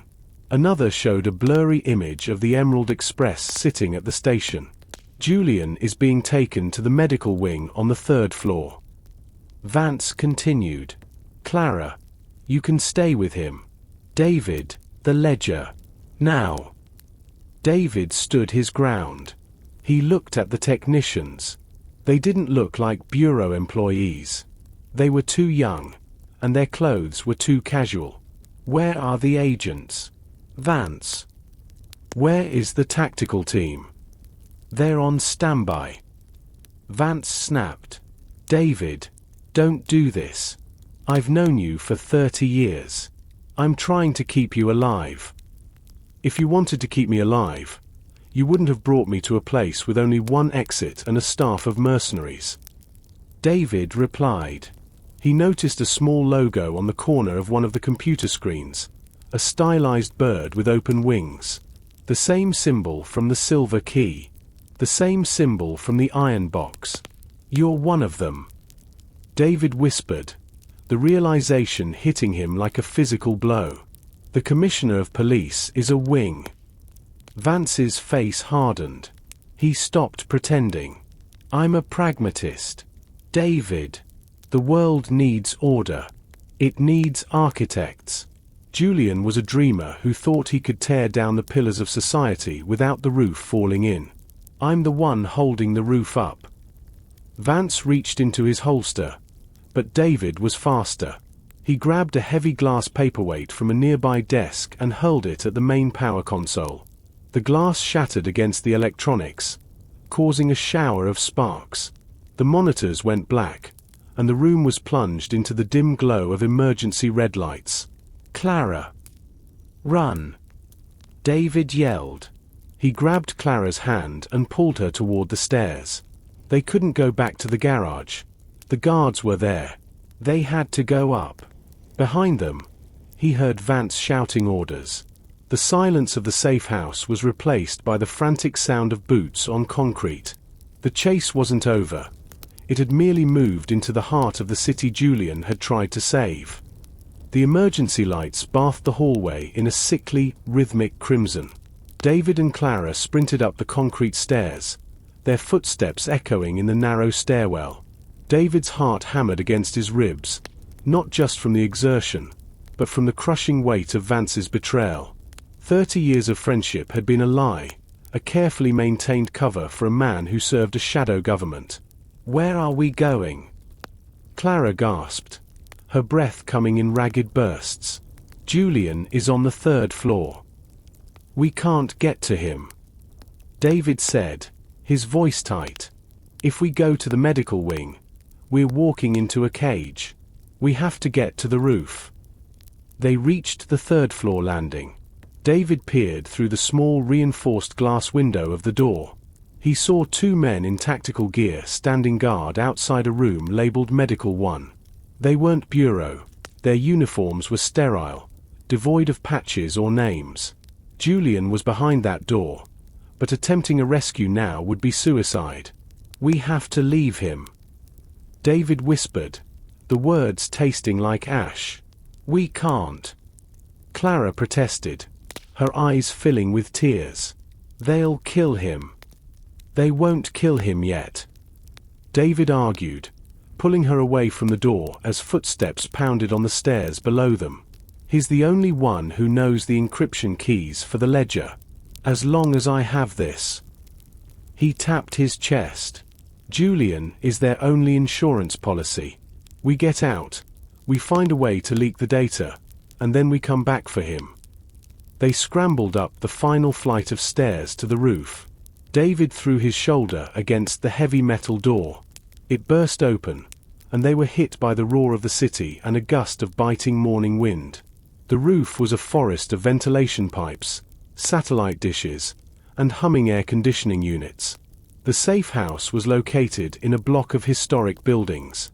To their left, a gap of about 8 feet separated them from the roof of an old textile warehouse. To their right, the drop was 60 feet down to the alleyway where the black sedans were idling. The warehouse. David pointed. We have to jump. David. I can't jump that. Clara looked at the gap in horror. You don't have a choice. David said, grabbing her hand. He looked back at the stairwell door. The handle was turning. He didn't wait. He pulled Clara into a run, their boots clattering over the gravel-covered roof. As they reached the edge, David threw himself forward, hauling Clara with him. For a terrifying second, they were suspended over the grey concrete of the alley below. Then, they slammed into the brick ledge of the warehouse. David's fingers clawed at the stone, his muscles screaming. He felt Clara's weight pulling at his arm. With a desperate heave, he rolled onto the warehouse roof, dragging her over the edge just as the safe house door flew open behind them. Vance stepped onto the roof, his silhouette dark against the rising sun. He didn't fire his weapon. He simply stood there, watching them. There's nowhere to run. David. Vance's voice was amplified by the wind. The city belongs to us. David didn't look back. He helped Clara up, and they disappeared into the shadows of the warehouse skylights. The hunter had become the hunted, but David still held the prize that could set the world on fire. The warehouse roof was a desolate landscape of rusted vents and peeling tar. David and Clara moved quickly, staying low to avoid being spotted from the safe house across the gap. The impact of the jump had sent a fresh wave of agony through David's injured ribs, and he could feel a warm trickle of blood from his nose starting again. He didn't slow down. He couldn't. They found a heavy steel service hatch near the center of the roof. David yanked it open. Below them was a steep, narrow ladder leading into a cavernous darkness. Down. David whispered. Watch your step. The rungs feel loose. They descended into the belly of the old textile warehouse. The air inside was thick with the scent of stagnant dust, machine oil, and aged wool. Huge rolls of fabric, some wrapped in rotting plastic, stood like silent sentinels in the gloom. The only light came from high, grime-streaked windows that cast long, distorted shadows across the floor. David led Clara through the maze of fabric. He knew how these old industrial buildings were laid out. Loading docks at the back, offices at the front. They needed an exit that wouldn't be watched by Vance's perimeter teams. David. Clara whispered, her voice trembling as they navigated around a rusted loom. We can't just run forever. They have the police, the cameras, the satellites. We're invisible people in a visible world. Not invisible. David corrected, pausing to listen. Far above, he heard the heavy boots hitting the warehouse roof. They had been followed. But we're small. And in a city this size, small things can hide in the cracks. He pulled her behind a particularly large stack of indigo denim rolls. Seconds later, a beam of light cut through the darkness from the ceiling hatch. A man dropped down the ladder, his movements silent and professional. He held a suppressed submachine gun, the red dot of his laser sight dancing across the fabric rolls like a lethal firefly. David reached into his pocket. He didn't have a gun, but he had the iron wrench he'd tucked into his belt back on the train. He gripped the cold metal, his heart rate slowing into the calm, icy rhythm of a man who had faced death a dozen times before. Wait for my signal. David breathed into Clara's ear. The pursuer moved closer, the laser dot scanning the area near their hiding spot. He was cautious, checking his corners. As he passed their row, David stepped out. He didn't swing the wrench. He threw a small, heavy bobbin of thread he'd snatched from a nearby table toward the far wall. The wood hitting the floor made the mercenary spin around. In that split second of distraction, David lunged. He swung the wrench with a short, brutal flick, catching the man behind the ear. The attacker collapsed without a sound. David quickly stripped the man of his radio and his sidearm, a sleek, black polymer pistol. He handed the radio to Clara. "Listen for their coordinates. We need to know where the net is closing." He checked the man's pockets and found a plastic keycard with no markings, only the bird symbol. It wasn't just a logo anymore. It was a skeleton key to the city's hidden doors. "Let's go," David said, his voice hardening. "We're not just hiding anymore. We're going to find a way to talk to the world." The sub-basement of the warehouse was a damp, low-ceilinged maze of concrete pillars and weeping pipes. David led Clara deeper into the bowels of the building, the beam of his stolen flashlight cutting through a thick fog of subterranean moisture. Every few seconds, the radio in Clara's hand crackled with bursts of white noise and cold, clinical voices coordinating a manhunt. "Unit 4. Perimeter is secure on Elm and 5th. No visual on the assets. Transitioning to thermal sweep." A voice droned. David stopped near a massive iron boiler that looked like a hibernating beast. He leaned against the cold metal, his breath hitching. The adrenaline was beginning to fade, leaving behind the raw, throbbing pain of his cracked ribs. He checked the magazine of the captured pistol. 15 rounds. Not enough for a war, but enough to buy a few seconds of life. "They're using thermal," Clara whispered, her eyes wide as she looked at the radio. "David, we can't hide in a cold building if they can see our heat." "I know," David said, his mind racing through the map of the city he had memorized over 3 decades of patrol. The safe house was a trap, and the warehouse is a dead end. We need to go somewhere where there's too much heat for them to pick us out. Somewhere with steam, noise, and people they can't afford to disappear. "The subway?" Clara asked. "Better," David replied. "The central steam hub. It's 2 blocks south through the maintenance tunnels. It feeds the heating for the entire district. If we get in there, their thermal cameras will be useless. It's a furnace of white-hot pipes." He moved a heavy wooden pallet, revealing a rusted circular grate in the floor. He used the iron wrench to pry it open, the screech of metal on metal making Clara wince. Below them lay a brick-lined tunnel that smelled of sulfur and ancient rain. This was the city's secret circulatory system, the service tunnels. As they lowered themselves into the dark, the radio crackled again. This time, it wasn't a tactical update. It was Vance's voice, calm and terrifyingly intimate. "David, I know you're listening to this frequency. I know you think you can find a way to broadcast that data. But look around you. Who would you send it to? The newspapers. My board members sit on their seats. The television stations. We own the satellites. You are holding a match in a vacuum. David, there is no air for your fire." Clara looked at David, the red emergency light from the radio reflecting in her eyes. Is he right? Is there no one left to trust? David reached into his pocket and touched the translucent microledger. Vance thinks in networks and systems. He thinks the world is just a series of switches he can flip. But he forgot about the people who built the switches. He remembered an old friend. Marcus Thorne, a journalist who had been fired years ago for digging too deep into the city's construction contracts. Marcus lived in a basement apartment near the steam hub, surrounded by old-fashioned shortwave radios and printing presses.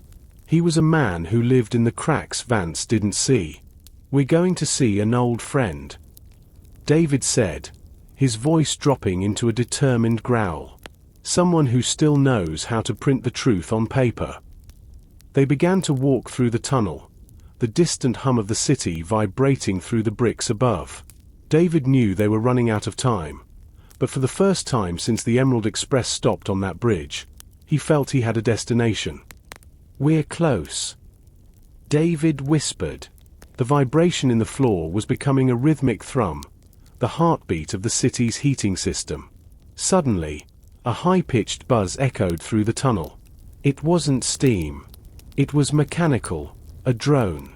It was small, no larger than a dinner plate, equipped with a spinning red lens. It hovered 10 feet behind them, its rotors kicking up the mist. "Don't run," David hissed, pulling Clara into a dark alcove. "If you move fast, the motion sensors will lock on. Stay in the steam." They pressed themselves against a massive, uninsulated pipe. The heat was blistering, even through David's heavy coat. But it was their only camouflage. The drone drifted past them, its thermal sensors overwhelmed by the ambient heat of the infrastructure. The red lens scanned the brickwork, unable to distinguish human warmth from the scorching pipes.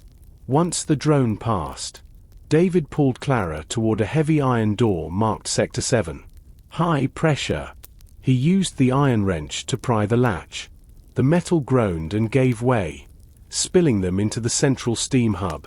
It was a cathedral of industry, vast, echoing, and filled with towering boilers that roared like jet engines. The air was a blinding white mist.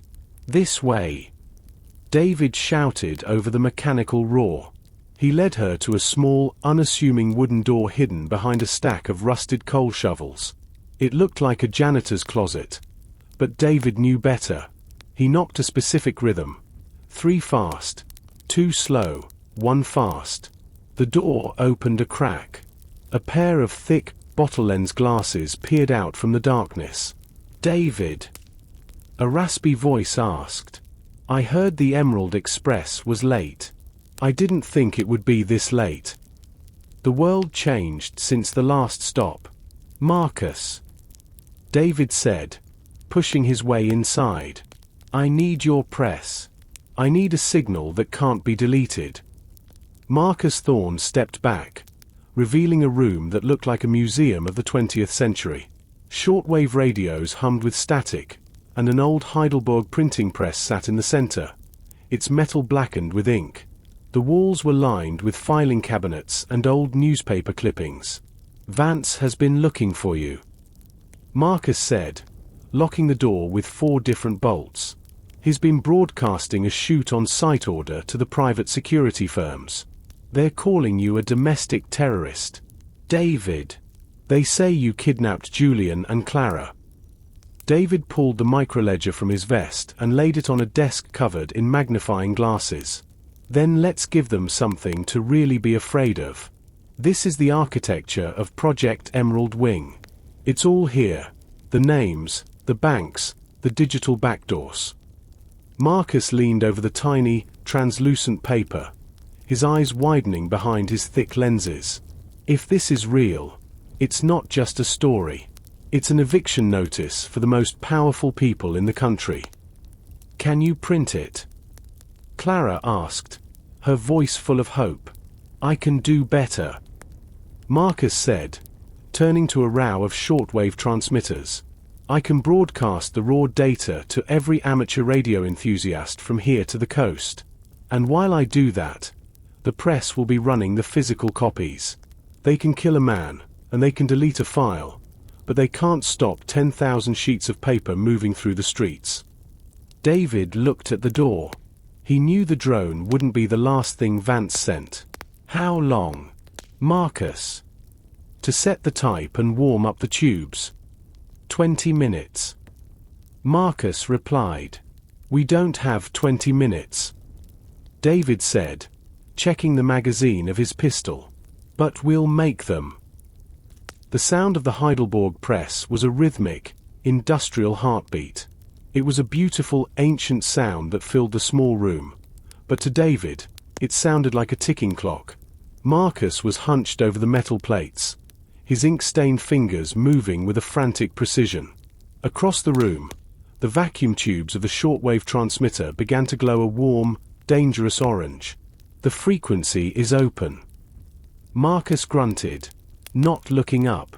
I'm looping the first set of coordinates now. If anyone is listening to the ghost bands, they're getting an earful of Project Emerald Wing. Keep going, David said. He turned to Clara. Stay behind the printing press. If they breach the door, get on the floor and don't move. Marcus, do you have any more of those coal shovels? Marcus pointed to a corner. David grabbed 2 heavy iron shovels and wedged them against the door handle, creating a makeshift brace. He then stepped out into the main hall of the steam hub, leaving the door slightly ajar so he could hear the press. The hub was a nightmare of white noise and blinding vapor. David moved through the catwalks, his silhouette disappearing and reappearing in the shifting clouds of steam. He reached a large manual bypass valve, the one that controlled the primary exhaust for the southern sector. He gripped the iron wheel, his muscles straining against the heat. The sound of a heavy boot hitting a metal grate echoed from the far side of the chamber. David froze. He didn't turn on his flashlight. He didn't need to. He knew this terrain better than the men in tactical gear. He waited, the iron wrench hanging from his belt and the stolen pistol held low.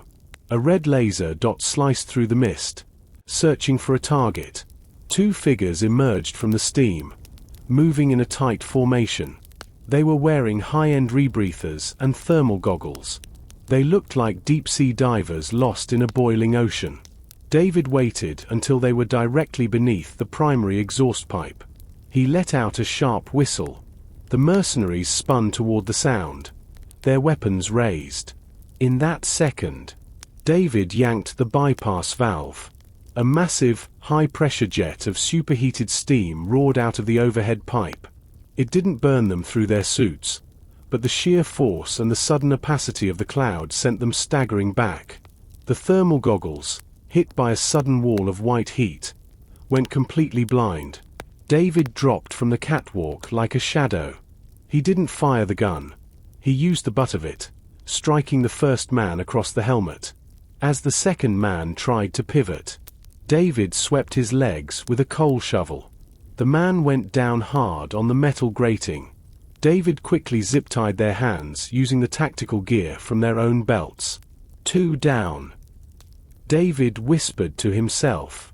His ribs felt like they were being pierced by hot needles, but he pushed the pain into a dark corner of his mind. But then, the roar of the steam hub was pierced by a new sound.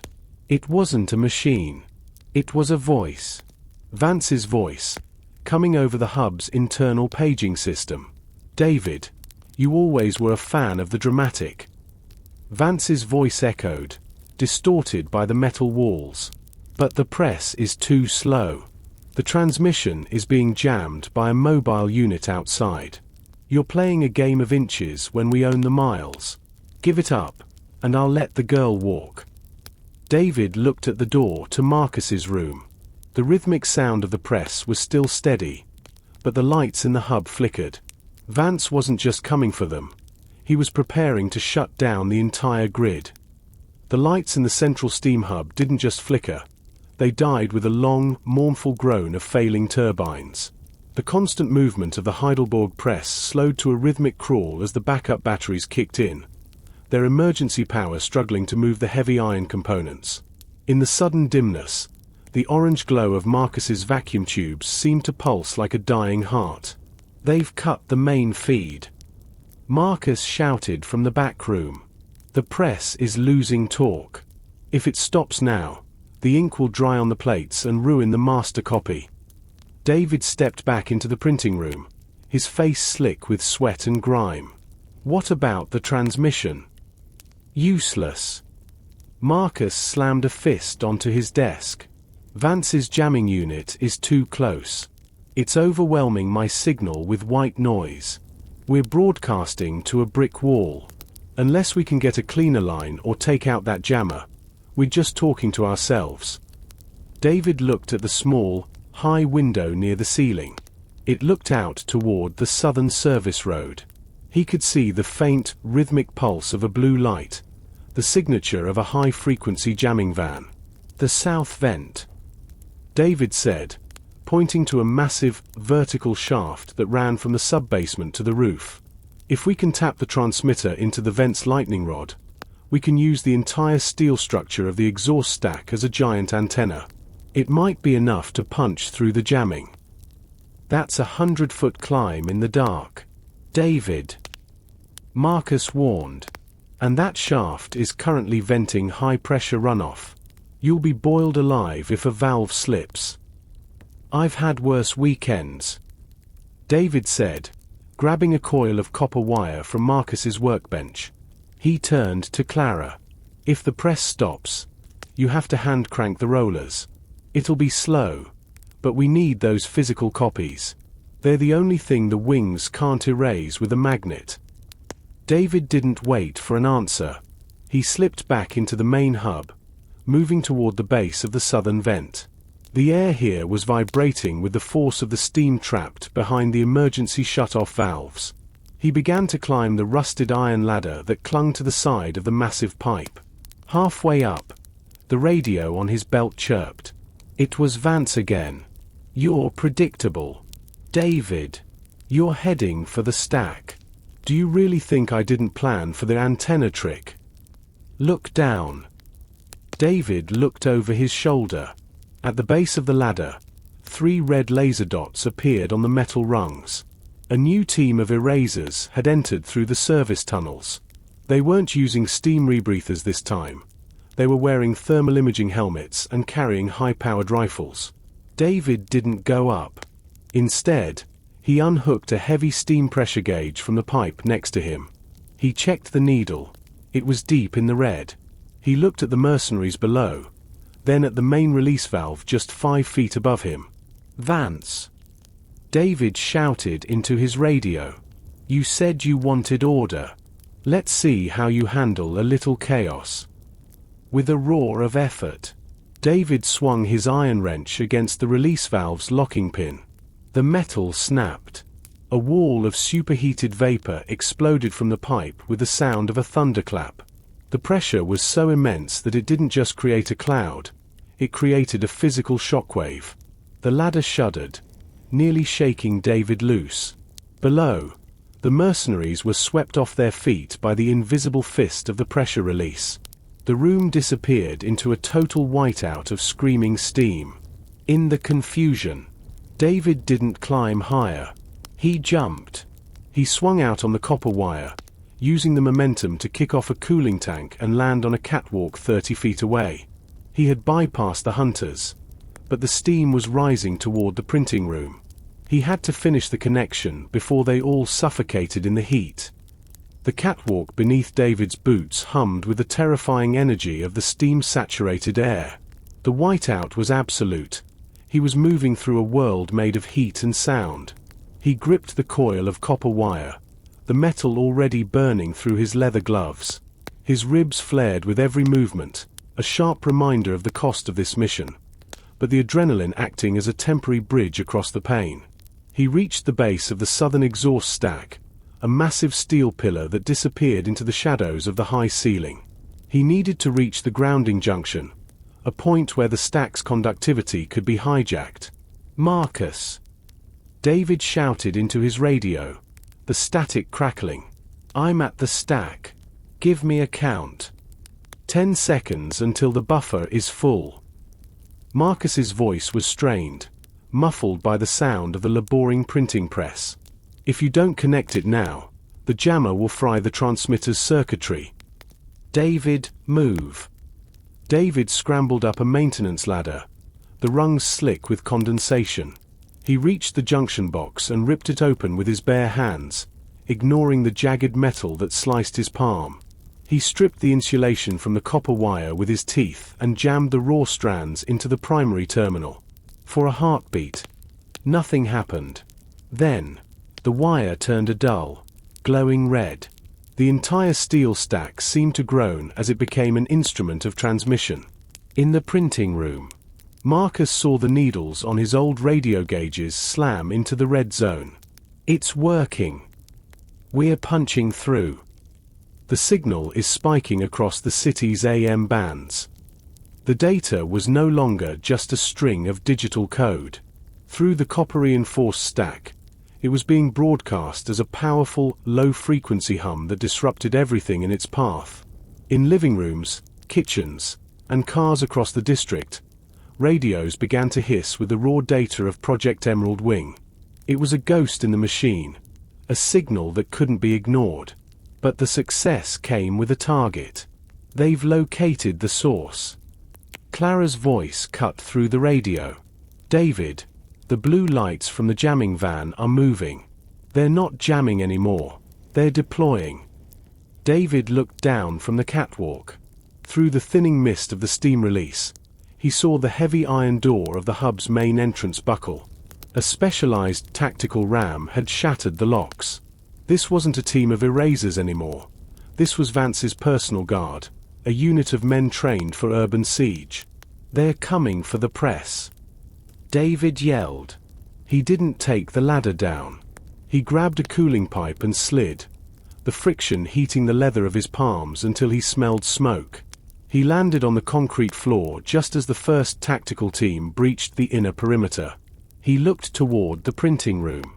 Marcus was still hunched over the press, and Clara was hand-cranking the second roller, her face set in a mask of grim determination.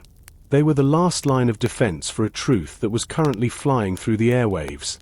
Invisible but unstoppable. Vance is done with games. David whispered, drawing the stolen pistol. He checked the sight. He had 12 rounds left. The city was listening. But the people in this room were running out of time. The main doors to the central steam hub didn't just open. They were deleted. A specialized thermite charge sheared the hinges, and the heavy iron slabs fell inward. Through the swirling white vapor of the room, the tactical team moved in, a phalanx of 6 men in matte black armor, their visors reflecting the orange glow of Marcus's radio tubes. David crouched behind the massive iron housing of a water pump. His lungs burned, and the copper wire connection he'd made at the stack was still vibrating, humming with the force of the transmission. He looked at the printing room door. It was only 20 feet away, but it felt like a mile across a killing field. Flash out. A voice barked. 2 canisters skipped across the concrete floor. David squeezed his eyes shut and pressed his face into his sleeve. The world turned a brilliant, painful white as the flashbangs detonated, the sound bouncing off the metal walls until it felt like his skull was vibrating. Before the echoes died, he heard the rhythmic suppressed rifles. They weren't aiming for him. They were firing at the steam pipes, creating a curtain of scalding fog to mask their advance. Marcus! Get down! David roared. He leaned around the pump and fired 3 rounds in quick succession. He wasn't trying to kill. He was aiming for the floor in front of the lead soldier. The bullets sparked off the concrete, forcing the team to scatter and take cover behind a row of coal hoppers. Vance, stop! David yelled, his voice echoing through the chamber. The signal is already out. Half the city is listening to your secrets on their radios right now. You kill us, and you just prove every word of it is true. A figure stepped through the shattered doorway. It wasn't a soldier. It was Commissioner Vance, wearing a tailored overcoat that looked absurdly out of place in the industrial grime. He held a small tablet in his hand, the screen showing a flickering map of the district. The signal is a nuisance. David, Vance said, his voice amplified by a handheld megaphone. A curiosity for hobbyists and conspiracy theorists. But the physical copies, the ledger in your pocket and the pages Marcus is printing, those are legal evidence. Those are the things that can actually hold up in a court of law. And those are the things I'm going to burn. Vance gestured to his men. 2 of them detached from the group, moving toward the printing room with incendiary grenades in their hands. No! Clara's voice rang out from inside the room. David saw a flash of grey fabric. Clara had stepped to the door, holding a heavy iron coal shovel. She looked small against the towering machinery, but her eyes were bright with a fierce, desperate courage. "Stand back!" she screamed, swinging the shovel at the nearest soldier. The soldier didn't fire. He simply caught the shovel mid-swing with one hand and shoved her back into the room. David felt a surge of cold fury.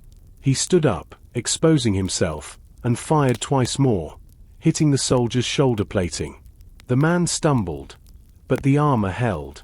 "David, don't be a martyr," Vance said, his tone almost bored. "Give me the ledger, and I'll let the girl and the old man go. I'll even let you keep your pension." David looked at the stolen pistol in his hand. 4 rounds left. He looked at the stack antenna, still humming with the truth. He realized that the only way to save the people in the room was to change the rules of the game. He didn't point the gun at Vance. He pointed it at the primary safety valve of the main boiler, the one labeled extreme pressure. "Do not tamper." "You want the evidence, Vance?" David asked. "It's about to become a permanent part of the city's atmosphere." The air in the central steam hub was thick enough to taste a metallic cocktail of rust, sweat, and impending disaster. David's finger hovered over the trigger of the stolen pistol. He wasn't looking at Vance anymore. He was staring at the red-painted seal of the primary safety valve. That seal was the only thing preventing the massive boiler from becoming a city-level bomb. "You're bluffing, David," Vance said, though he took a subtle step back, his polished shoes scuffing the grit on the floor. "You were a cop for 30 years. You don't kill civilians. If that boiler goes, you level 3 city blocks. You won't do it." "I'm not going to blow the boiler, Vance," David said, his voice dropping to a gravelly whisper. "I'm going to blow the manifold. Big difference. I lose the building, you lose your leverage." Without waiting for a reply, David fired. The bullet struck the brass pressure release pin. For a heartbeat, there was silence. Then, a sound like 1,000 freight train screams erupted from the heart of the machinery. The safety valve didn't just leak, it disintegrated. A vertical pillar of white-hot steam hammered into the ceiling with such force that the concrete began to crack. The shockwave of sound alone was enough to drop the tactical team to their knees. Their high-tech visors were instantly coated in condensation, rendered useless by the sudden, extreme temperature spike. The room was transformed into a white abyss. "Marcus! Clara! Now!" David roared, though he could barely hear his own voice. He lunged into the printing room. Marcus was already stuffing the still-wet sheets of paper into a heavy leather satchel. Clara grabbed David's arm, her face reflecting the flickering orange light of the transmitter tubes. "The back exit," Marcus yelled, pointing toward a small hatch behind the Heidelberg press. "It leads to the old drainage culverts." David looked back. Through the churning fog, he saw the shadowy figures of the tactical team trying to regroup. Vance was gone, likely retreated to the safety of the armored vans outside. "Go, go, go," David urged, ushering Clara and Marcus into the hatch. He was the last one through. As he swung the heavy iron cover shut, he felt a bullet thud into the metal just inches from his hand.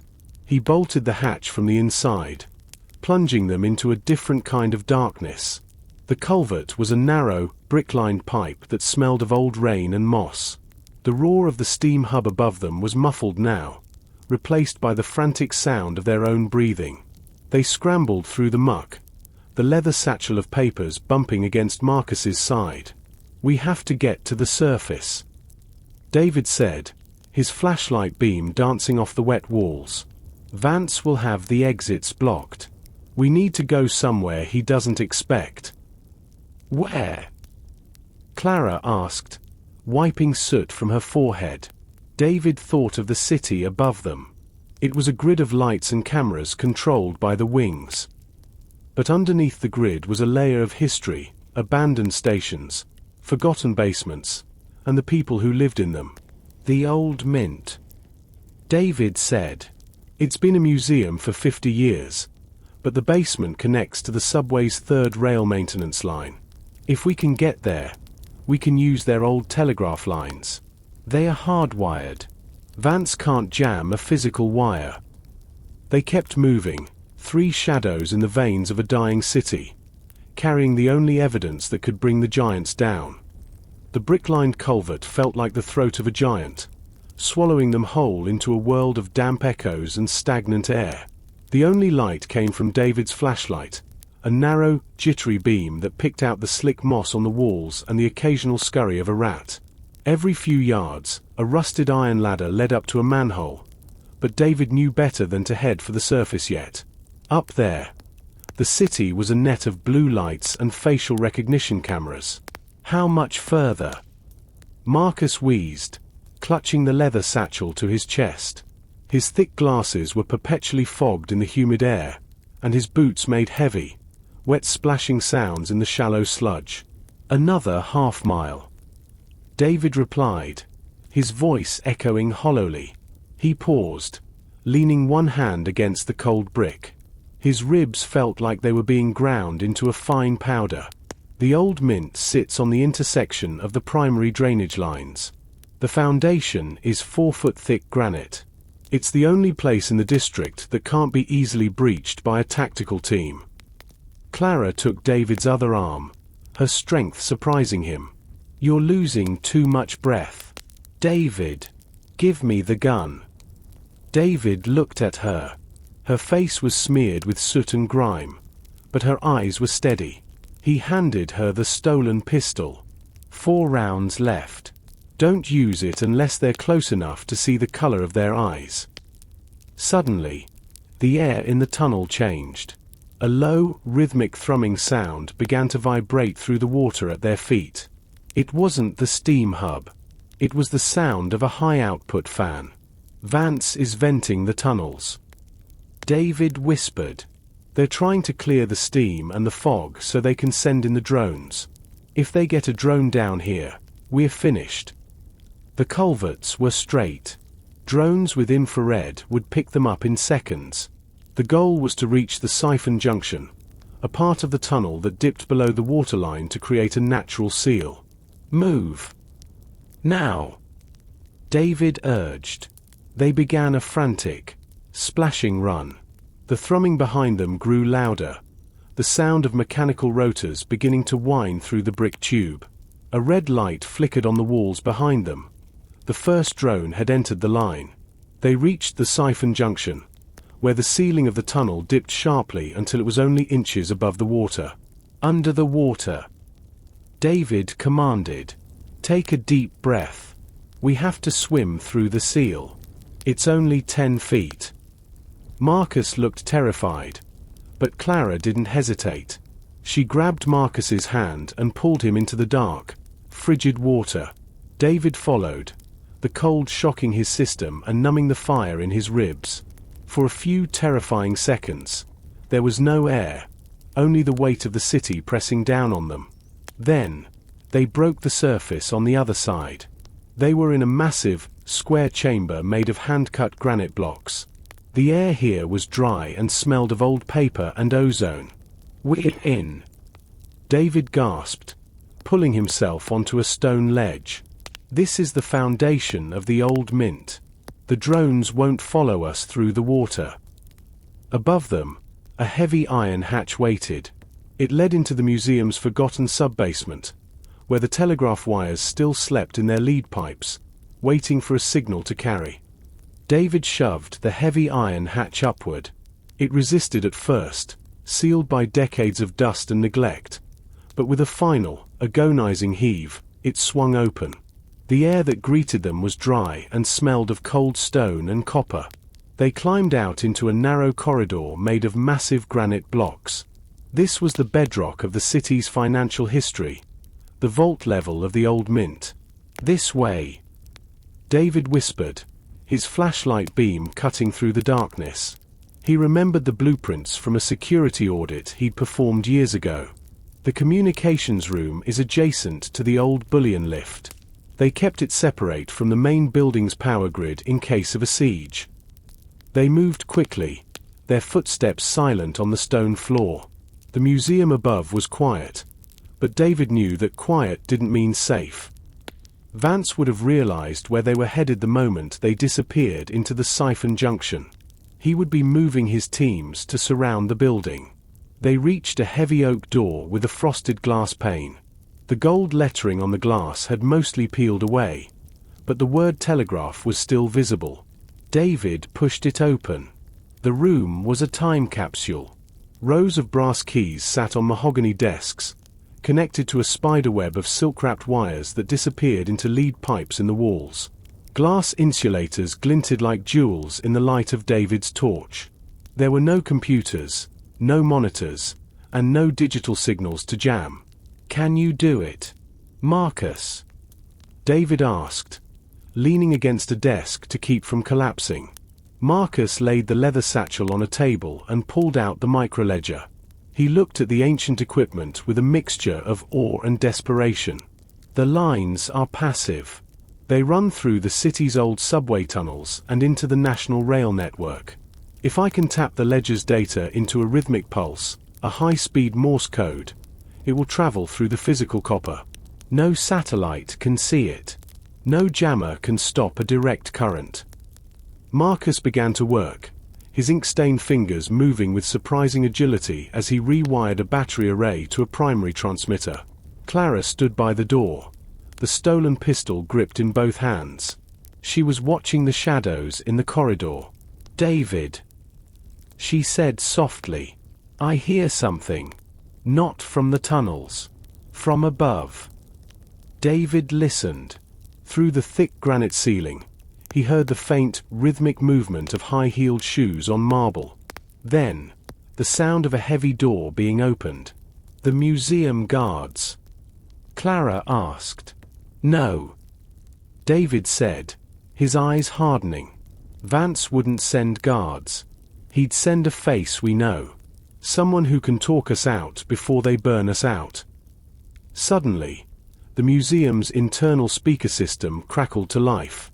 It wasn't Vance's voice this time. It was a woman's, smooth, professional, and chillingly familiar. It was the chief of staff for the mayor's office, a woman David had seen at a dozen charity galas. "David, it's Elena. We know you're down there. Please, don't make this harder. The museum is a historical landmark.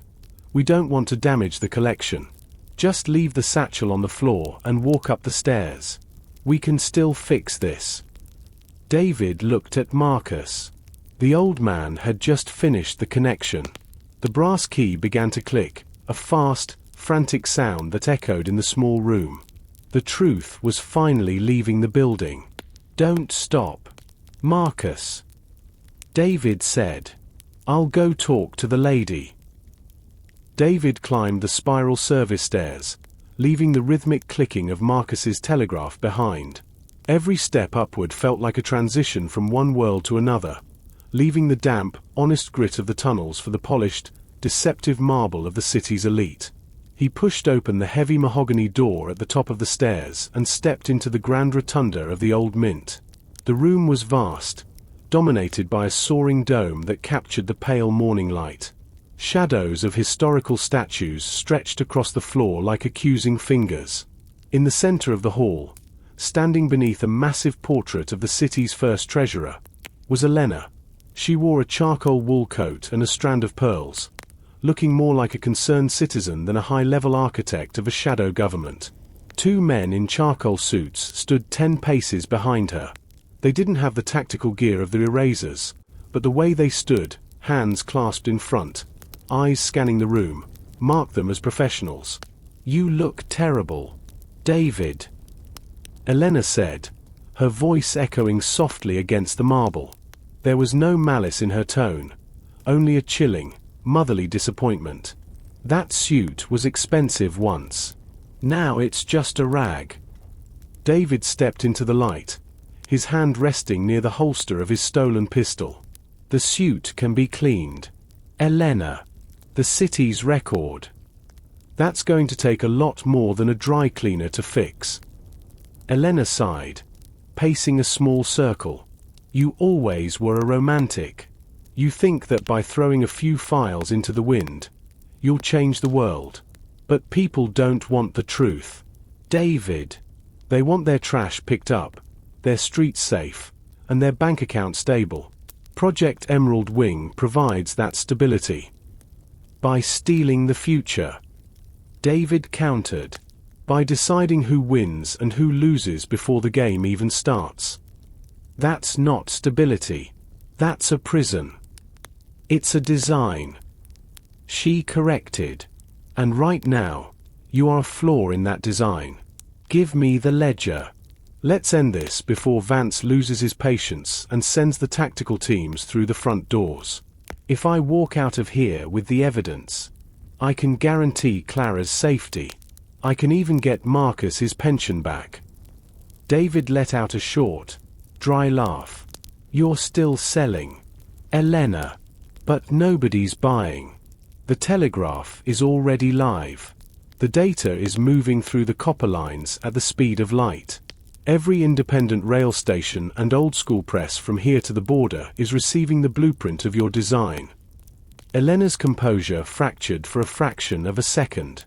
Her eyes flickered toward the floor, as if she could see through the granite to the basement below. Telegraphs. You're using 19th century toys to fight a 21st century war. The beauty of old toys is that you forgot how they work. David said, taking a step forward. You can jam a satellite. Elena. You can hack a server.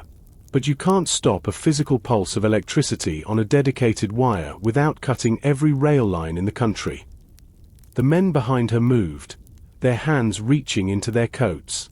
David didn't draw his gun. He just watched Elena. He knew she was the one holding the leash. Vance was right about you. Elena whispered, her voice turning cold.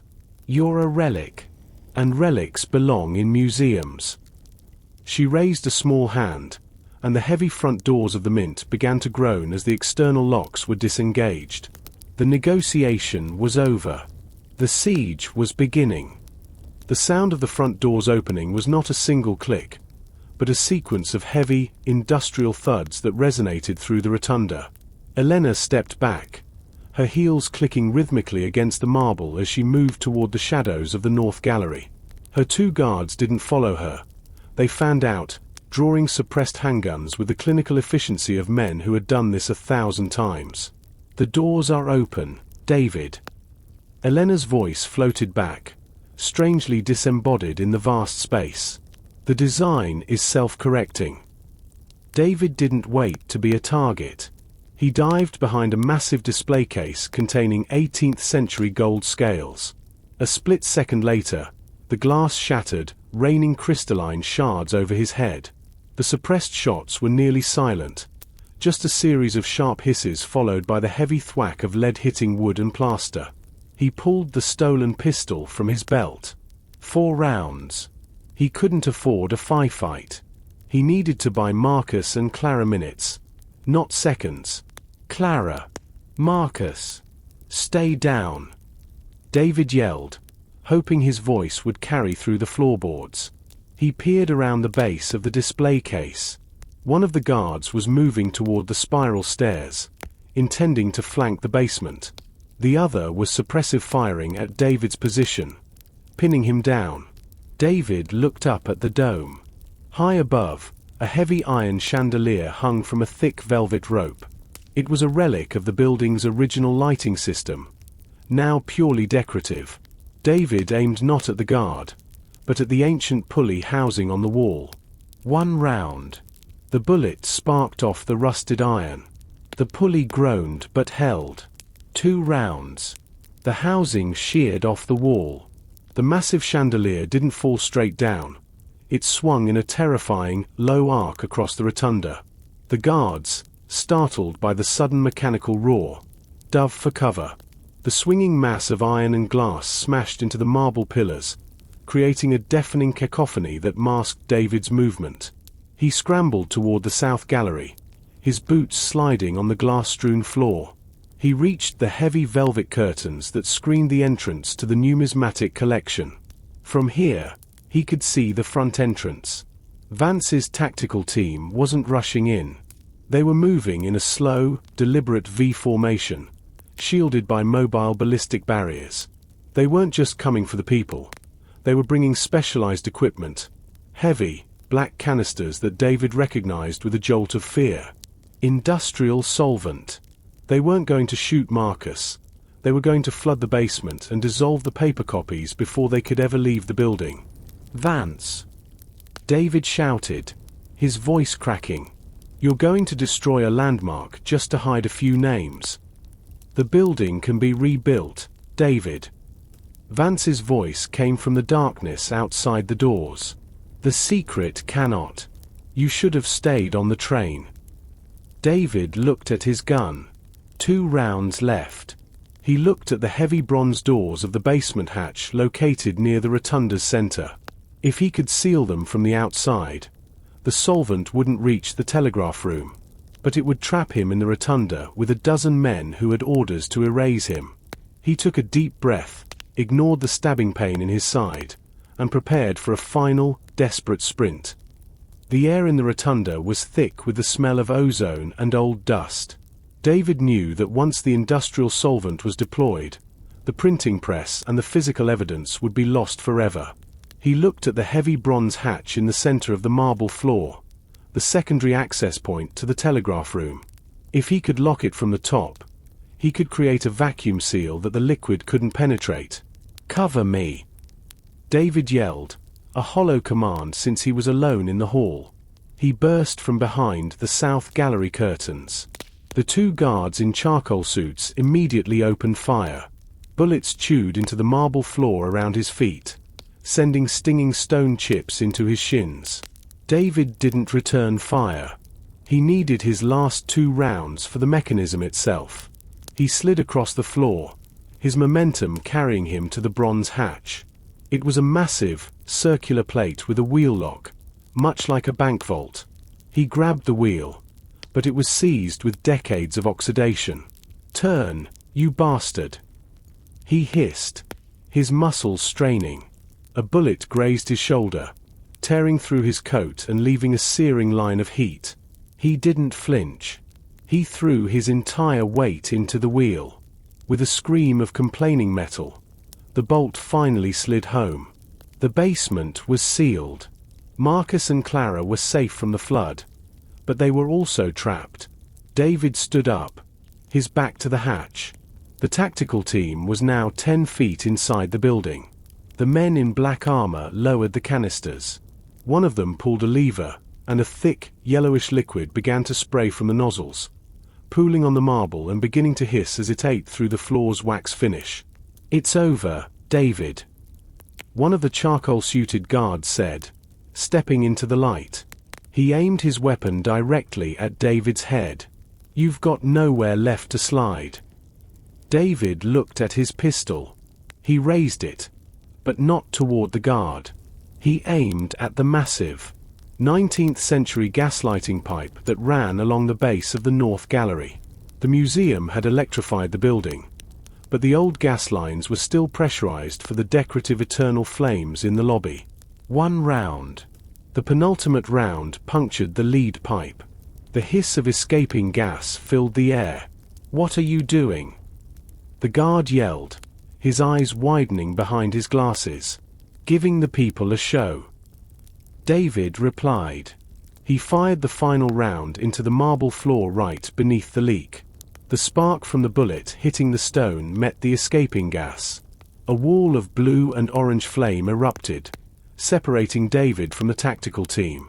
The heat was instantaneous and immense. The industrial solvent, highly volatile, caught fire immediately. The rotunda turned into a furnace of chemical fire and screaming metal. In the chaos, David dived toward the shadows of the bullion lift. He was out of ammunition, out of breath, and nearly out of time. But as he looked back through the flames, he saw the tactical team retreating from the heat.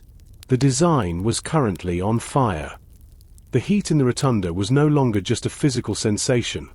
It was a living entity, a roaring beast of orange flame and black chemical smoke that clawed at the lungs.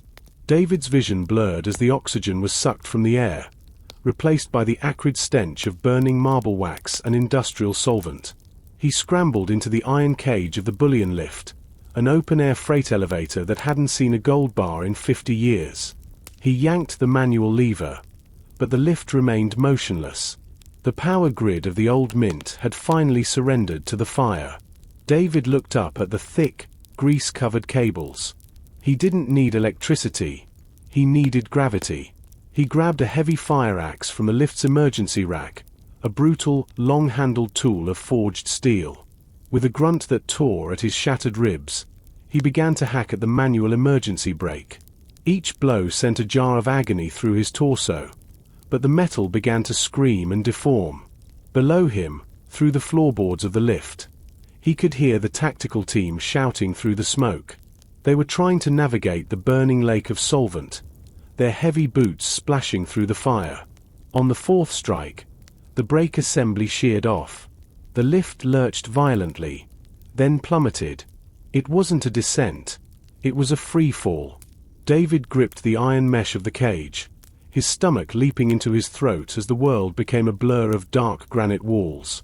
The lift hit the basement's buffer springs with a bone-shaking crash that threw David against the bars. He lay there for a moment, stars exploding in his vision, the taste of copper in his mouth. He was back in the vault level, but he was on the outside of the bronze seal he had locked earlier. The air here was cooler, but it vibrated with the structural groans of the building above. "David! David, is that you?" The voice came through a small, reinforced ventilation grate near the ceiling. It was Marcus. "I'm here." David wheezed, pushing himself to his knees. "Did the signal get through?" "The loop is complete." Marcus's voice was high with a mixture of terror and triumph.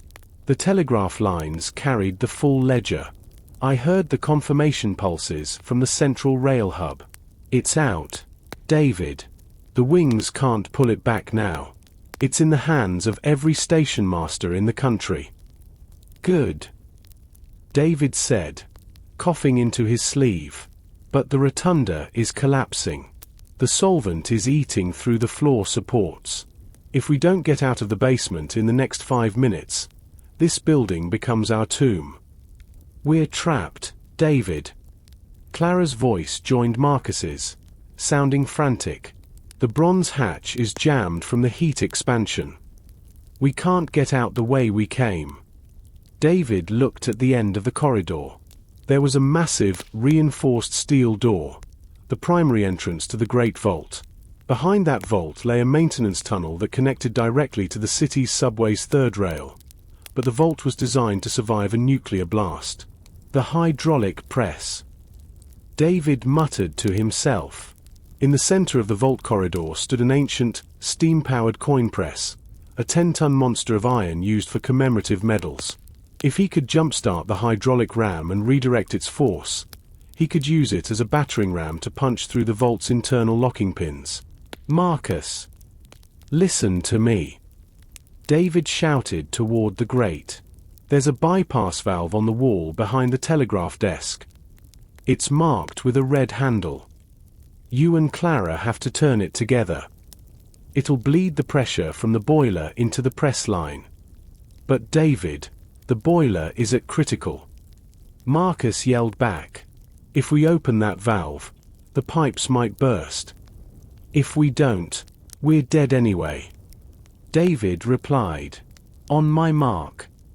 3, 2, 1. Turn." The response was instantaneous. A deep, subterranean groan vibrated through the granite floor as the high-pressure steam from the dying boiler surged into the ancient hydraulic lines. The coin press, a 10-ton behemoth of Victorian engineering, shuddered to life. Its massive iron ram, designed to strike coins with the force of a falling building, began to extend with a slow, terrifying power. David didn't waste a second. He grabbed a heavy steel beam from a pile of construction debris near the bullion lift and wedged it between the moving ram and the vault's primary locking mechanism. "More pressure, Marcus!" David screamed. Through the ventilation grate, he heard the sound of the valve screeching as Marcus and Clara gave it everything they had. The steam lines overhead began to hiss and spray, the metal pipes turning a dull, dangerous orange. The iron ram pressed against the steel beam, and the beam began to groan under the tension. The granite around the vault door began to spider web. The pressure was immense, a battle between two eras of engineering. Suddenly, with a sound like a cannon blast, the internal locking pins of the vault door sheared off. The 10-ton door didn't just open, it was punched backward on its hinges, slamming into the opposite wall of the vault chamber. "Out! Get out now!" David yelled. He scrambled through the opening just as Marcus and Clara emerged from the telegraph room, coughing and covered in soot. Marcus was still clutching the leather satchel, though the paper inside was now secondary to the signal he had already sent. "The subway tunnels are through there." David pointed to a small maintenance door at the back of the vault. "Follow the yellow line on the floor. It leads to the third rail service station." As they ran, the ceiling of the vault level began to sag. The industrial solvent from the rotunda above had finally eaten through the central support columns. Dust and debris rained down, and the air was filled with the sound of grinding stone. They burst through the maintenance door and onto a narrow catwalk overlooking the subway tracks. The air here was cool and smelled of electricity and old ozone. Far down the tunnel, they could see the headlights of a maintenance train, a yellow, boxy vehicle moving slowly toward the station. "Stop that train!" David commanded. Marcus pulled a red emergency flare from a wall-mounted kit and struck it. The tunnel was flooded with a harsh, crimson light. The maintenance train let out a long, screeching blast of its horn and began to slow down. David looked back at the old Mint. A massive explosion rocked the foundation, and a pillar of fire shot out of the ventilation grates. The building was collapsing into its own basement, taking the erasers, the solvent, and the evidence of the battle with it. "We're clear," Clara whispered, her hand trembling as she leaned against the tunnel wall. "Not yet," David said, his eyes fixed on the maintenance train. "Vance has the surface. He has the police. We need to get out of the city limits before he realizes we didn't die in that fire." The train came to a halt beside them. The driver, a confused-looking man in a neon vest, opened the door. "What the hell is going on?" The whole grid just went haywire. "Official business," David said, showing his old detective's badge, scorched but still recognizable. "We need a ride to the North Junction, and we need it at top speed." As the train pulled away, David looked at the microledger in his hand. The city was waking up, and by noon, every newsroom in the country would be asking who the Wings were. The detective was tired, broken, and hunted, but for the first time in years, he felt like the law was finally back on his side. The yellow maintenance train rattled along the tracks, its rhythmic clatter a stark contrast to the explosive chaos of the old Mint. Inside the cramped cabin, the air was thick with the smell of scorched wool and the metallic tang of David's blood. He sat on a low bench, his head resting against the vibrating wall, watching the flickering tunnel lights pass by like a countdown. Marcus was hunched over the leather satchel, not looking at the papers, but clutching a small, battery-operated transistor radio he had scavenged from the driver's cab. He was tuning the dial, his face a map of anxiety. "Wait," Marcus whispered. "Listen." Through the heavy static of the subway tunnels, a voice emerged. It wasn't the polished, scripted tone of the morning news anchors. It was a frantic, breathless report from an independent station out of the northern suburbs, repeating the strange data stream received by rail operators and amateur radio enthusiasts across the tri-state area. "We are receiving reports of high-level government resignations. The documents, which some are calling the Emerald Wing Files, appear to show a decade-long manipulation of. It worked. Clara breathed, her voice cracking. She sat on the floor between David and Marcus, her face finally losing the mask of terror it had worn since the train ride began. They can't bury it now. It's everywhere. David didn't celebrate. He knew the Wings weren't just a political organization. They were a cornered predator. And a cornered predator is most dangerous when it knows it's dying. Driver. David called out, his voice a raspy shadow of its former self. How far to the North Junction? 5 minutes. The driver replied, his eyes wide as he looked at the 3 battered fugitives in his rearview mirror. But there's a problem. The signals ahead are all red. Someone has manually overridden the track authority for this entire sector. Vance. David muttered. The commissioner knew the subway layout as well as David did. He wouldn't try to catch them in the tunnels. He would wait at the bottleneck where the maintenance lines surfaced at the edge of the city. The train began to slow. The darkness of the tunnel started to give way to the grey, dismal light of a winter morning as they approached the exit ramp. David stood up, his body screaming in protest. He checked the stolen pistol, empty. He looked at the iron wrench. It was bent and chipped.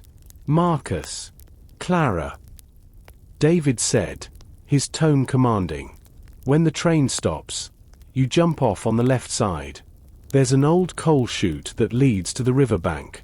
Follow it until you hit the main highway. Find a state trooper. Not a city cop. A state trooper. What about you? Clara asked, grabbing his sleeve. I'm going to stay with the train. David said. He looked at the microledger, then at the heavy iron box that had started this entire journey, still sitting in Marcus's satchel. Vance needs a body to justify his failure. If he thinks he has me and the original ledger, he'll stop looking for you. David, no. Marcus started, but the train gave a violent lurch as the emergency brakes were remotely triggered from the surface.